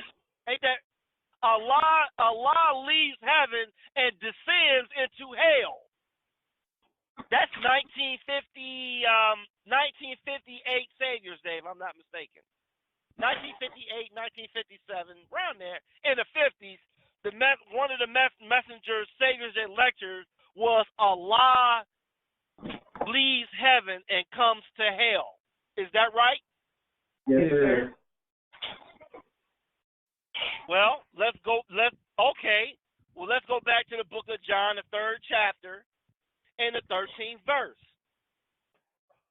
And no man hath ascended up to heaven, but he that came down from heaven, even the Son of Man which is in heaven. Is that right? Yes, sir. Yes, sir. So, according to the teachings of the most honorable Elijah Muhammad, who left heaven and came to hell? Master Farad Muhammad. Master Farad Muhammad, the Son of Man, left heaven and came to hell, to the hells of North America. Is that right? Yes, sir. Well, didn't Jesus say that no man can go to heaven but the one that came down from heaven? And that would be Master Farad Muhammad? Is that right? Yes, sir. Well, if Master Farad Muhammad left heaven and came to hell, did we not already teach, or did you not already know that the most honorable Elijah Muhammad, spiritually speaking, was the Mary of the Bible with whom Master Farad Muhammad impregnated into the supreme wisdom? Is that right? Yes, sir. Just like one of Rafiq's favorite lessons about Mary and Joseph and the birth of Jesus, how Joseph came under a cloak of darkness and impregnated Mary in the night. Is that right? Yes, sir. So did not Master Farad Muhammad come to America and impregnate the most honorable Elijah Muhammad with wisdom? Yes, sir. And then Master Farad Muhammad left? Yes, sir. Yes, sir. Yes, sir. Well, think about it. If I lay with a woman and that woman becomes pregnant and that woman has a child, a son, and she is not the child that the woman that I lay with, if she have a son, is not that son Junior? If she names that son Kevin, is not my son named Kevin Jr.? Yes, sir. Does not that son have my DNA? Mm-hmm. Right? Yes, sir. And if my child has my genetic code in them, that means, according to everything we know about DNA and genes, that my son is going to have some of the same attributes that I have. Is that right? Yes, sir. That means my son is going to be able to do some of the same things that I can do. Is that right? Yes, sir. You know, if I was pretty good in mathematics, there's a good chance that my son will be good in mathematics. Is that right? Yes, sir. If I was pretty tough, and if I was a scrappy child, I mean, I got into fights, or I had a short fuse, so to speak, there's a chance that my son will be kind of scrappy and have a short fuse. Is that right? Yes, sir. If I was a wise man, a patient man, a calculating man, a man that kind of analyzed things and kind of laid back and thought things out, that means my son is going to be, if he's my child, he's going to have some of the same qualities. Is that right? Yes, Yes, sir. sir. Are we surprised that Kobe Bryant or some NBA players, Michael Jordan, are we surprised that the children of Michael Jordan can slam dunk like they daddy? Is that a surprise for anyone? No, sir. No, no, No, sir. no, sir. Let's go back to the 13th verse.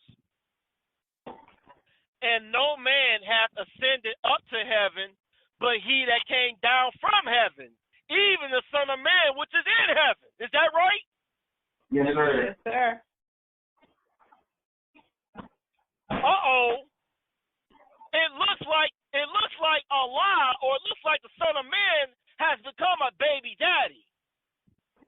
Because the Son of Man came to America and got somebody pregnant, and then he left. And according to the book of Revelation in the 12th chapter, his son came and found him. Is that right? Yes, sir. And the only reason that his son can come where he is because his son has to be the Son of Man. Because he has the same he has the same genes. Do you understand? Yes, sir. Yes, sir. Or in this case, he has the same or similar wisdom. Is that right? Yes, sir. Yes, sir. What do you mean? What do you mean, Minister Kevin Muhammad? He has the same wisdom.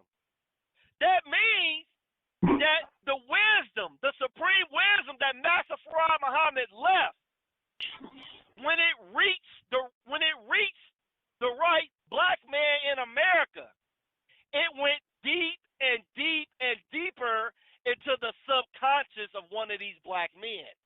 Do you understand? Yes, sir. Yes, sir.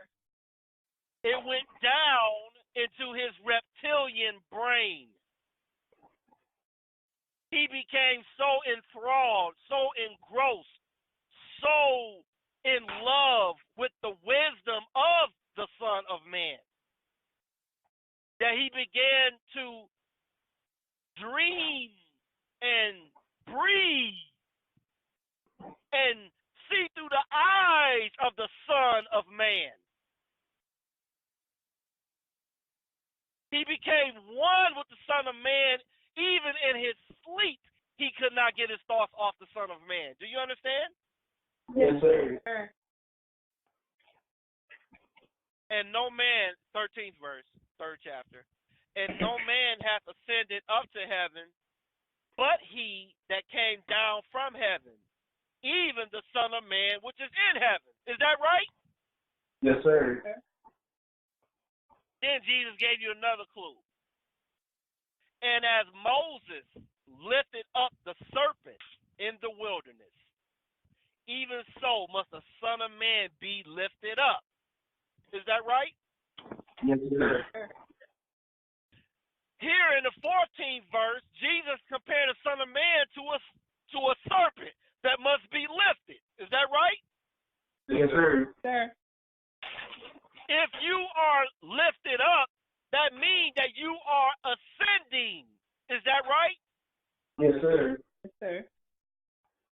So in the 14th verse, it says that the Son of Man, like a serpent, he must be lifted up. Is that right? Yes, sir. Yes, sir. Well,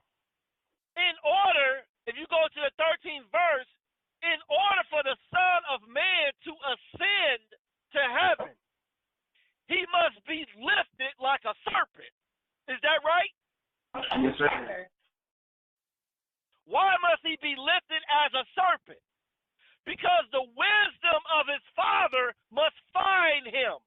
The wisdom of his Father must go down into his subconscious, his reptilian brain, and raise him up. Do you understand? Yes, sir. Teaching today. One moment.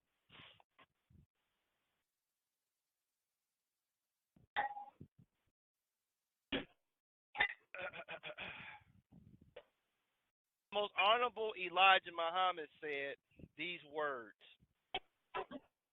in the theology of time. There is no other messenger or prophet coming after me. I'm the last one of those kind of people. No warner will ever come after me. The only warner that will come after me is that one of whom you read about in the Bible, wherein it says, he went and placed one foot on the sea, one on the side of the land, lifted up a trumpet, and his words were, the time as you know it, you will soon know no more. Isn't that right? Yes, sir. Even my own son found it pretty incredible when his father told him that the time of this world is up. This thing will be over by 2032. From 2012 to 2032 is the end. The time that you know, you will soon know no more. Ain't that right? Yes, sir. Then the most honorable Elijah Muhammad said, I don't know whether I should tell you all of this or not. He said, the Son of Man is that man who is given authority and power by God to carry out his judgment upon the people. That's what the Son of Man is.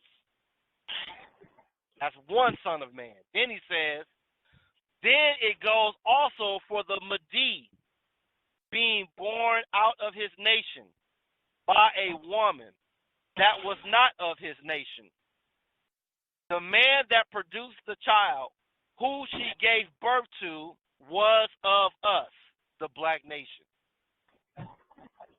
He married her to get an unalike child so that he could send that child among our people and his people to produce a ruler from us. Is that right? Yes, sir.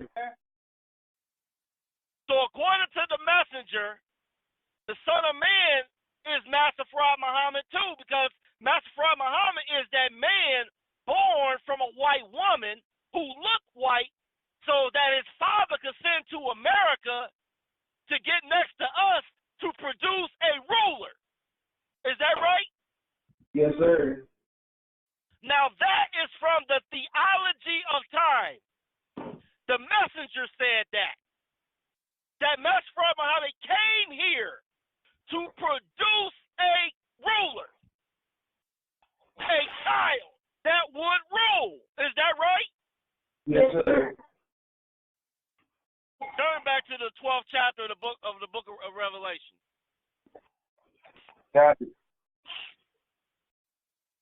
Rafiq, read the 5th verse. And she brought forth a man-child who was to rule all nations with a rod of iron, and her child was caught up unto God and to his throne. So according to the book of Revelation, a woman brought forth this ruler. She brought forth a baby, a child, a man-child, who was to rule all nations. If you're going to rule everybody on planet Earth, I think that makes you a ruler. Is that right? Yes, sir. So, if Master Fard Muhammad came to produce a ruler, then it's not hard to figure out who the woman was. The woman was Elijah Muhammad. Is that right? Yes, sir. And he literally was running in the hells of North America at the beginning of his mission because people was trying to kill him. The dragon was literally trying to kill him. Do you understand? Yes, sir.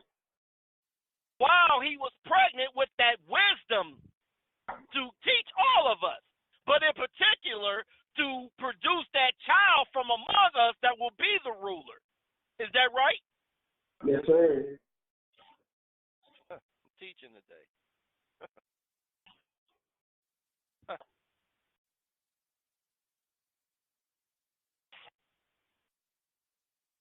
Now, that's the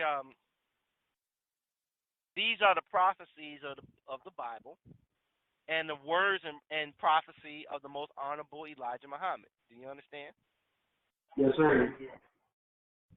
Now, let's talk about this for a moment. Let me go back before I continue. Let me revisit before I forget. Revisit where I started.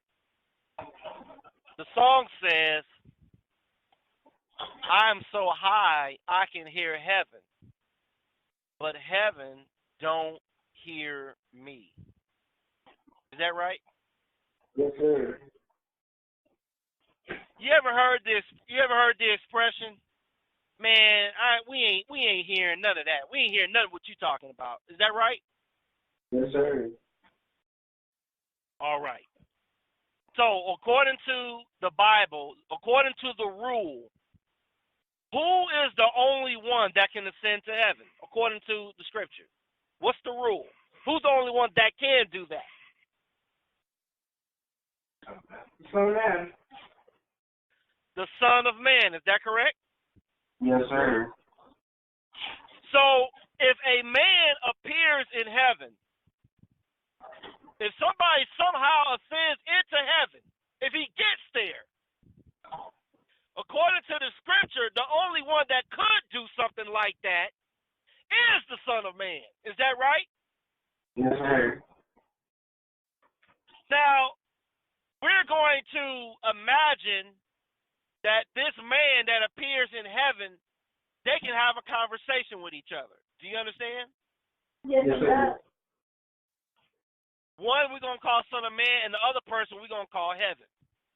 Now, if this man gets to heaven and he tells heaven, he says, "I don't think I'm the Son of Man," what do you think heaven is going to tell him?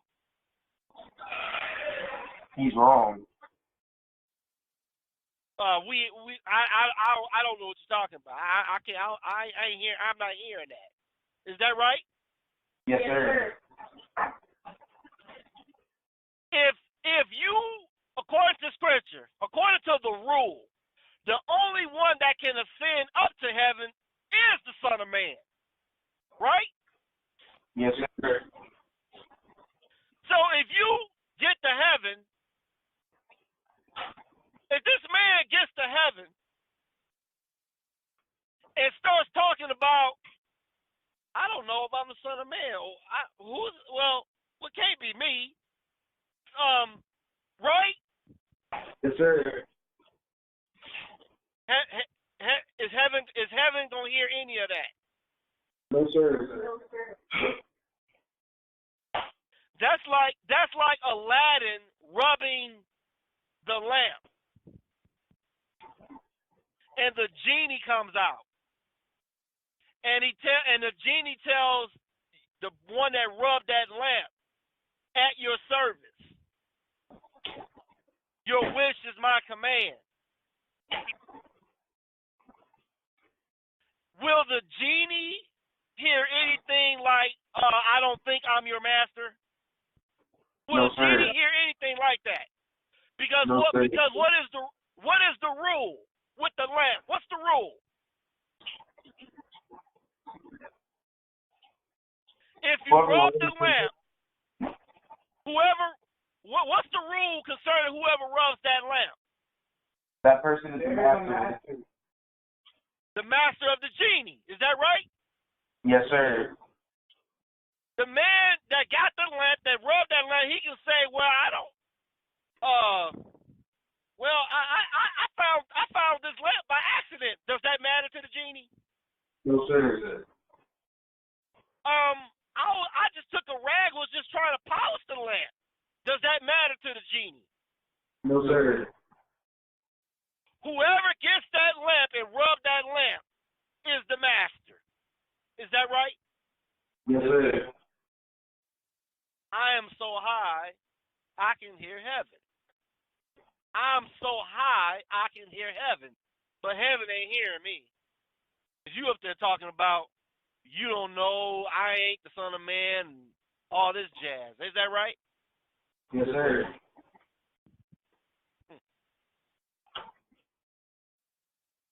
I tell you, if if people could live inside of my head for a little while, they would go crazy with what I deal with. Do you understand? Yes, sir. Would go insane if you had to deal with some of the stuff that go through my mind.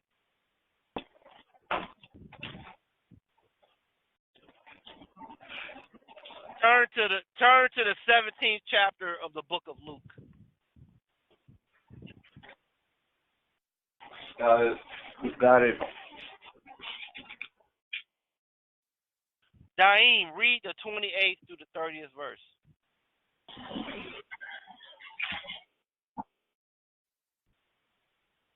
Likewise, also as it was in the days of Lot, they did eat, they drank, they bought, they sold, they planted, they builded.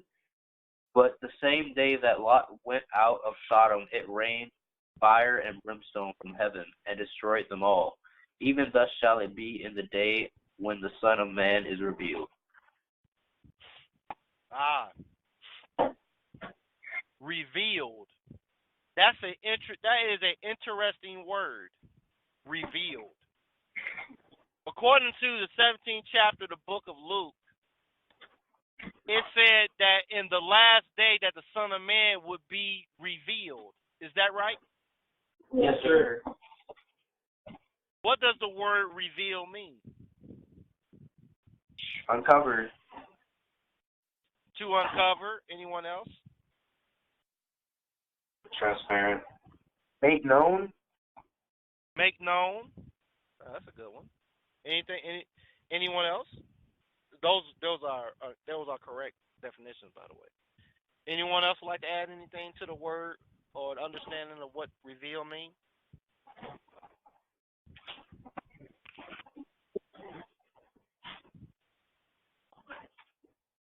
Okay, one moment.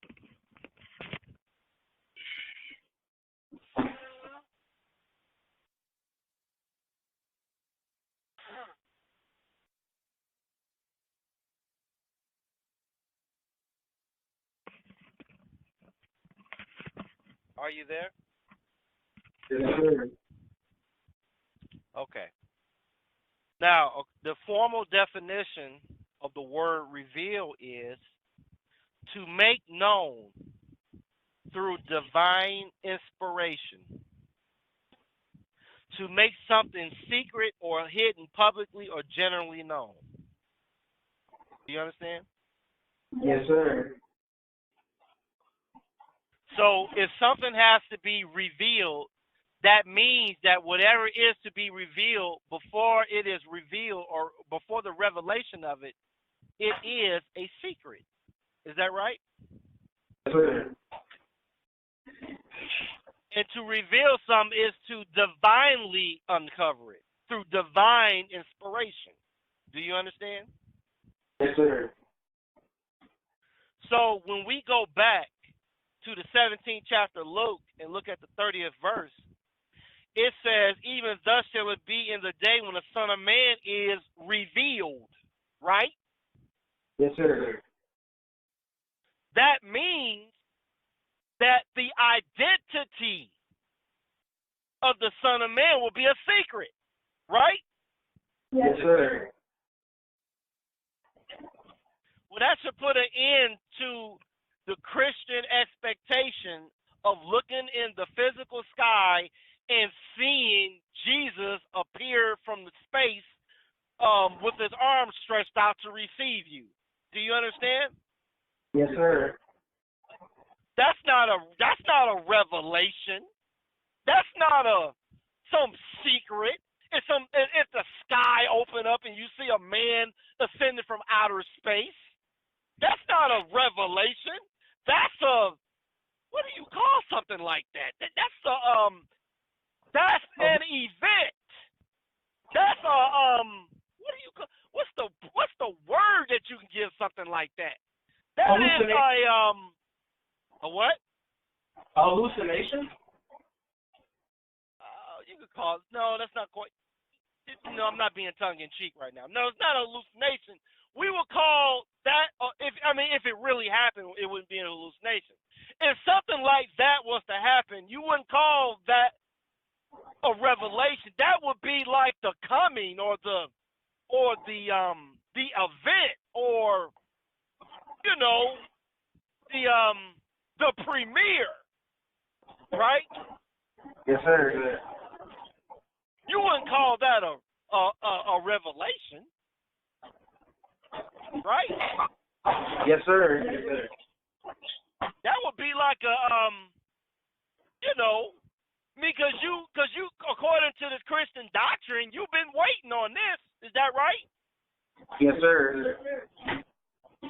I mean, for example, take the Avengers, take the movies, the Avengers Endgame. When that movie was coming out and you was going to see it, that was not a revelation. It was not, the Avengers were not revealed. It was an event. It was a premiere of a movie. Do you understand? Yes, sir.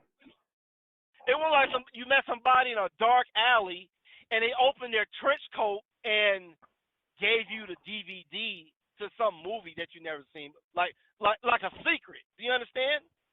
Yes, sir.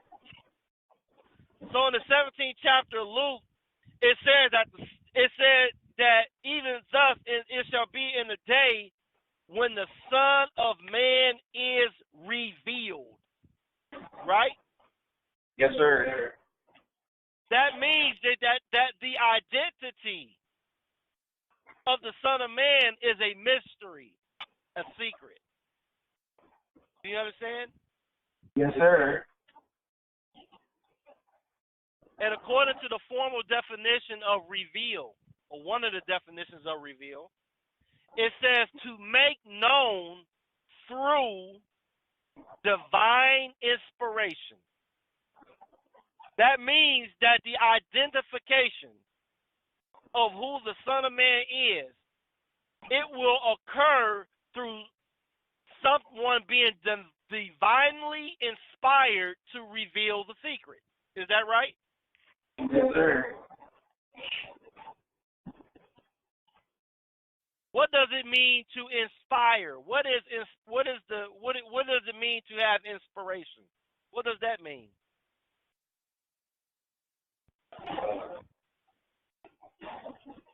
You're dedicated to do shit? I can't understand you. You're encouraged to do it? Encouraged to do something? Anyone else?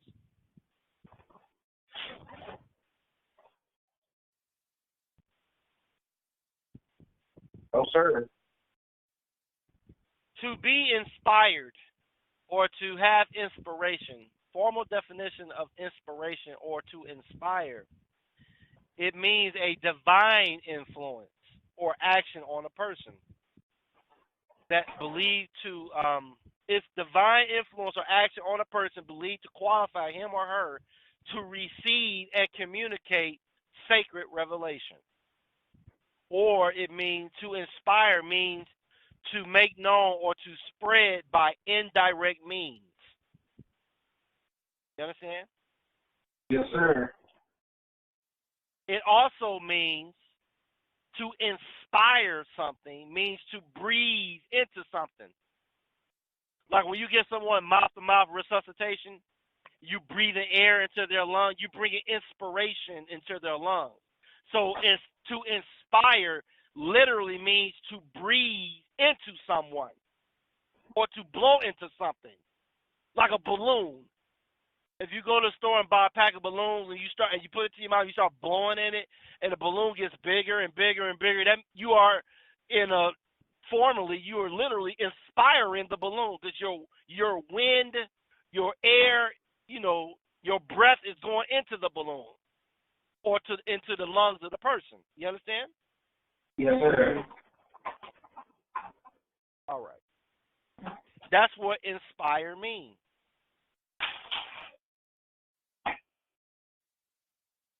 All right. Get your Holy Quran and turn to the 15th chapter.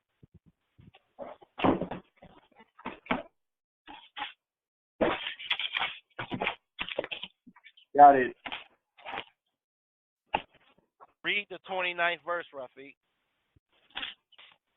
So when I have made him complete and breathed into him of my spirit, fall down making obeisance to him. Now, the 29th verse of Quran says, so when I have made him complete and breathed into him. What does it mean to breathe into someone? To inspire. So when I have made him complete and inspired him of my spirit, fall down making obeisance to him. Is that right? Yes, sir.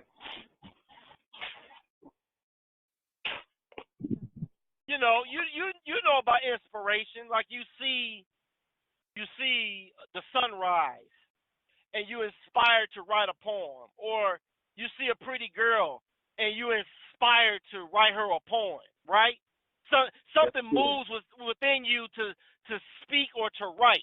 Understood? Yes, sir. So when I made him complete and breathed into him, inspired him of my spirit, fall down making obeisance to him. Is that right? Yes, sir. Well, what inspired me to do what I'm doing for the last 10 years, even to this day? 2009, on my way to work, Baker, Louisiana, my son, Dain, asked me a question. He asked me, Dad, who is Allah? And I could not answer him. And so I got the teachings and the books of the most honorable Elijah Muhammad. And after reading those teachings and books a while later, on a day after that, on my way to work,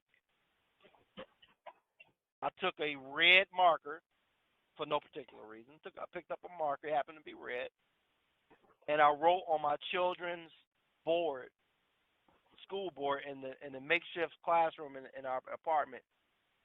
I wrote on that board before I went to Walmart to change oil. I wrote that Master Farad Muhammad is God.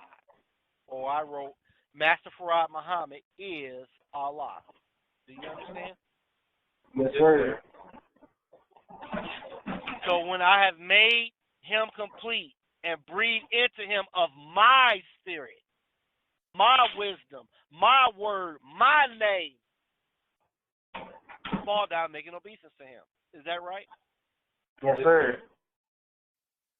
So we understand from the Holy Quran that the Son of Man will be inspired because Allah will breathe into him. Is that right? Yes, sir. Well, if the Son of Man is going to be divinely inspired by Allah, when we go back to the 17th chapter of the book of Luke and verse 30, when it talks about when the Son of Man is revealed, we know that revelation comes through divine inspiration.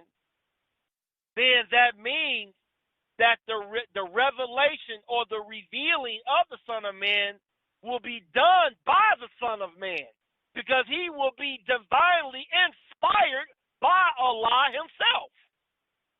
So according to the book, the mystery of God will be finished, meaning the Son of Man will reveal himself. Do you understand? Yes, sir.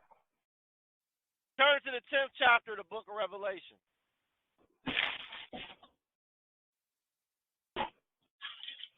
Got it. Read the 7th verse, Rafiq. But in the days of the voice of the seventh angel, when he shall begin to sound, the mystery of God should be finished, as he hath declared to his servants the prophets. But in the days of the voice of the seventh angel, when he shall begin to speak, the mystery of God should be finished. But in the days of the voice of the seventh angel, when he shall begin to speak, the Son of Man is revealed. Do you understand? Yes, sir.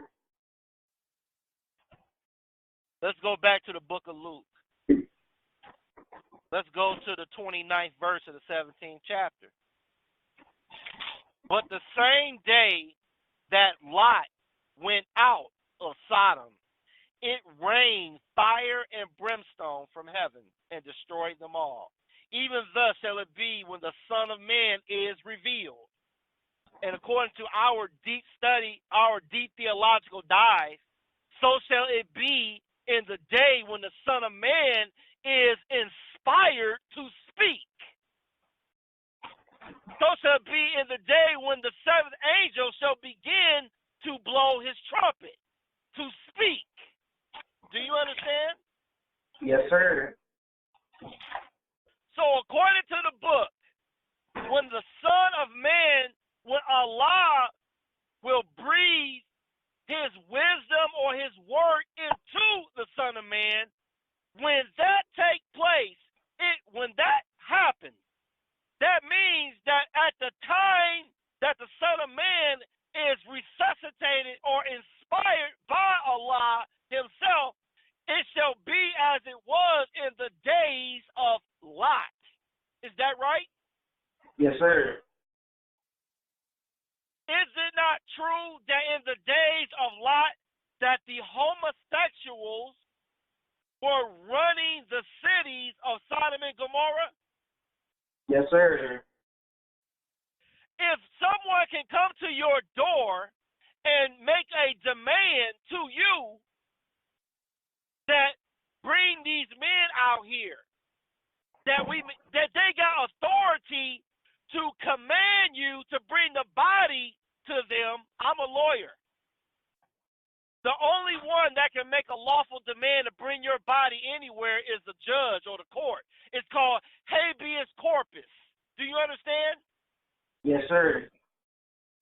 So in Lot's day, the homosexuals came to his door to exercise the writ or the authority of habeas corpus on those angels. Meaning the homosexuals were in authority, and they made a demand to Lot to bring them the body of those angels. Is that right? Yes, sir. Lot did not say, get away from my door or I'm going to call the police. He didn't say that, did he? No, sir. He didn't say that because he was talking to the police. The police of Sodom and Gomorrah were homosexuals.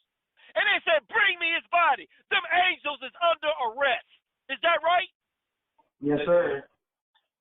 And what do they do to people that they put under arrest in the prisons?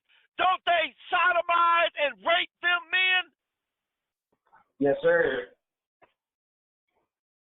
In the prisons of America, in the prisons of North America, there are men that they are under arrest that the courts issue habeas corpus against.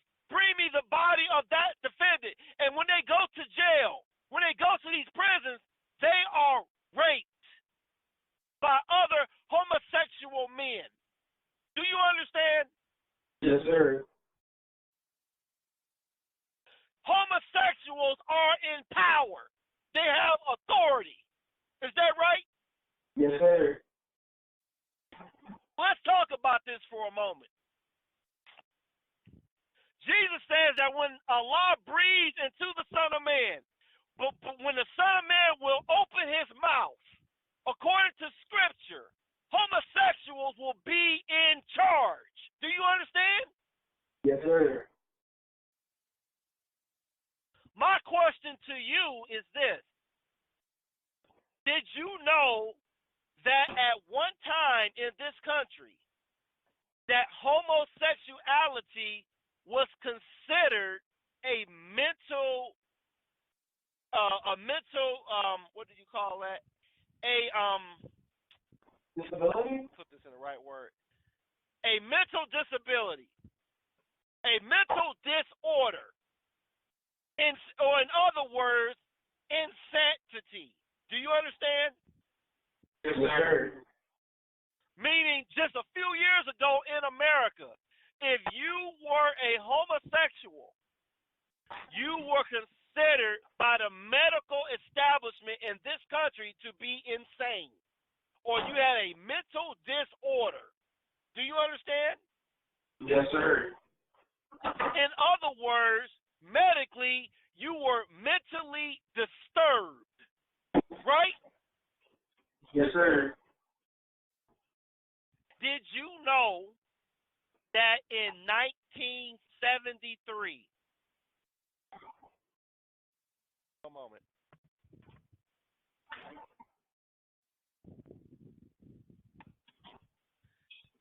Did you know that in 1973, approximately 9,600 psychiatrists had a meeting, and they were asked to vote in 1973 whether or not they will continue to designate homosexual behavior as a mental disorder. Do you understand? Yes, sir. In 1973, the American Psychiatric Association had a vote. And in 1973, they voted 5,854 to 3,810 that homosexuality will no longer be considered a mental disorder. Do you understand? Yes, sir. They voted that homosexual behavior is will no longer be considered insanity. Is that right? Yes, sir. They didn't consult with God. They didn't consult the Bible. They consulted among themselves and decided that homosexuality will no longer be considered insane. Do you understand? Yes, sir. And from 1973 until 1987, it was no longer considered to be a mental disorder, but a sexual orientation disturbance. Do you understand? Yes, sir. And then after 1987, it was no longer considered to be a sexual orientation disturbance. It was considered to be normal after 1987. Do you understand? Yes, sir. Now, this is in the medical circles of the country, among the educated. But in 1973, 1987, in society, homosexuality was not mainstream. It was not okay. Do you understand? Yes, sir. You didn't go to the movies. You didn't go to the theater and see homosexual men having sex and women having sex when you went to the movies in the 1970s and 1980s. You didn't see them in the bed, butt naked, having sex. Do you understand? Yes, sir. Yes, sir. You see that now. Is that right? Yes, sir. And if you don't believe me, don't go see the movie. Do not go see Rocket Man with Elton John. Do not see that movie. The reason why you don't want to see that movie because you can't unsee it. Do you understand? Yes, sir. If you ever want to throw up, then go see that movie. But that movie is unbelievable. Do not go see that movie because you can't unsee it. The point I am making is this. If in the 1960s, 50s, from the time immemorial of the beginning of America up through the 70s and 80s, homosexuality was taboo, meaning they were not out front and bold in power and influence in this country.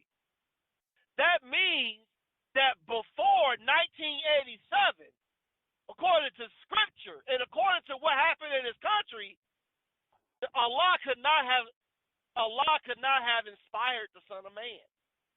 Do you understand? Yes, sir. That means that before 1987, if you were going around talking about you Christ, you the Son of Man, it was not yet anything like the days of Lot. Homosexuals wasn't in power. You know what? Maybe I got it. Sister Rebecca, were homosexuals running things in power in 1973? No, sir. No, they weren't. No, sir. What about 1983? No, sir. What about now? Yes, sir.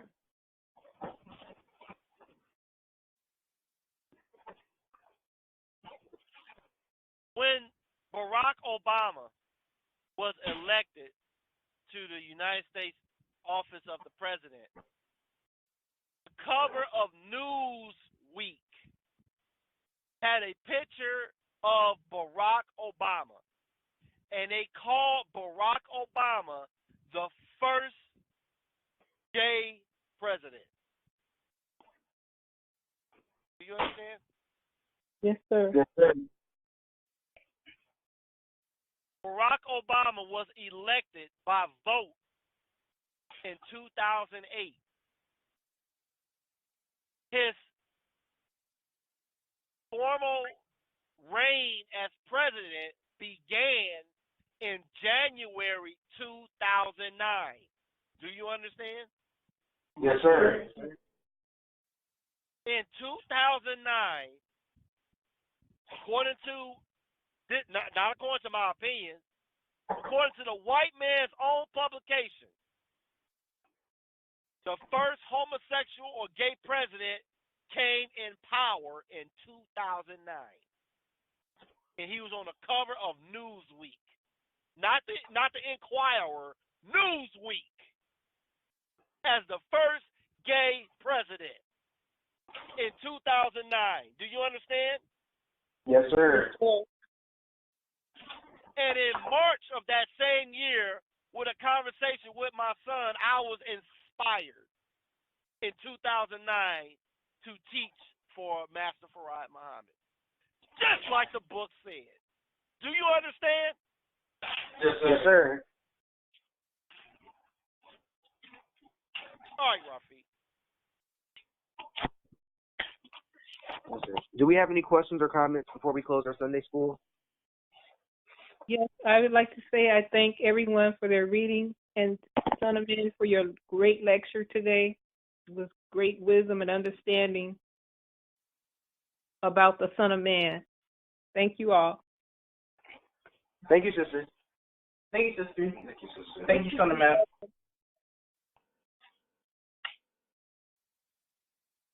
I have to thank the Son of Man for his lecture today and everyone's wonderful presentations and readings.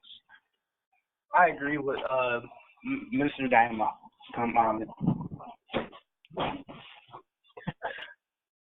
I agree with both Brother Kamal and Brother Daim. I enjoyed everybody's readings today, and y'all did wonderful presentations. And I'd like to thank the Son of Man for speaking and Sister Rebecca for taking her time to be here. Thank you. I also wanted to thank Son of Man. I'm sorry. You can go. I wanted to ask Brother Daim a question about the question that he asked his father in 2009. When you, I know you were young, and I hope you remember, but when you asked that question, were you asking him, was God a man, or what were you asking him? I was asking him that because I had heard that about Mark Muhammad always saying Allah, but I never truly knew like who Allah was. So I was just wondering. I knew he was God, but I was wondering like who is Allah, because I just thought it was something more than that. Yes, sir. You're right. You were right to ask that. I was curious as to, what a child's thoughts were on that. What your thoughts were on that subject. I didn't think it was going to go like this far with it, but it was just an innocent question. That's all. Yes, sir. Yes, sir.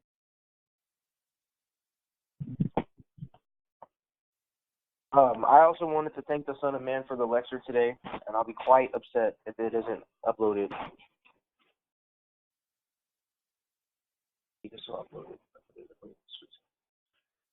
And if there are no other questions or comments, we will close this Sunday school with the Muhammad children giving their Farad prayers and their meditations to Master Farad Muhammad, starting with the Marians. Surely I have turned myself, being upright to him, who originated the heavens and the earth, and I am not of the polytheists. Truly my prayers, my sacrifices, and my life and my death are all for Allah, the Lord of the worlds. No associate has he, and this is my commandment, and I am of those who submit. O Allah, thou art the King, there is no God but thee. Thou art my Lord, and I am thy servant. I have been unjust to myself, I confess my faults. So grant me protection against all my faults, for none grants protection against faults but thee. Or guide me to the best of morals, for none guides to the best of them but thee, and turns away from me the evil morals but thee. Amen. The Lord is my shepherd, I want not. He maketh me to lie down in green pastures. He leadeth me beside the still waters. He restoreth my soul. He leadeth me in the paths of righteousness for his name's sake. Yea, though I walk through the valley of the shadow of death, I fear no evil, for thou art with me. Thy rod and thy staff, they comfort me. Thou preparest a table before me in the presence of mine enemies. Thou anointest my head with oil, my cup runneth over. Truly goodness and mercy follow me all the days of my life, and I dwell in the house of the Lord forever. Amen.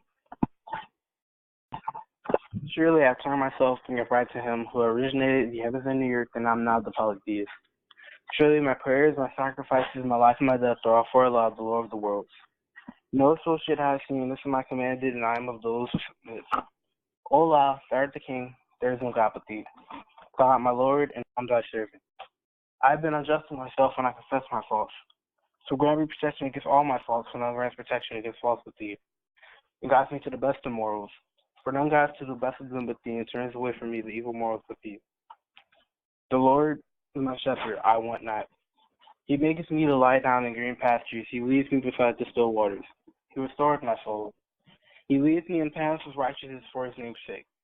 Yea, as I walk through the valley of the shadow of death, I fear no evil, for thou art with me. Thy rod and thy staff, they comfort me.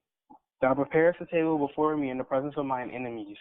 Thou anointest my head with oil, my cup runneth over. Surely goodness and mercy follow me all the days of my life, and I dwell in the house of the Lord forever. Amen.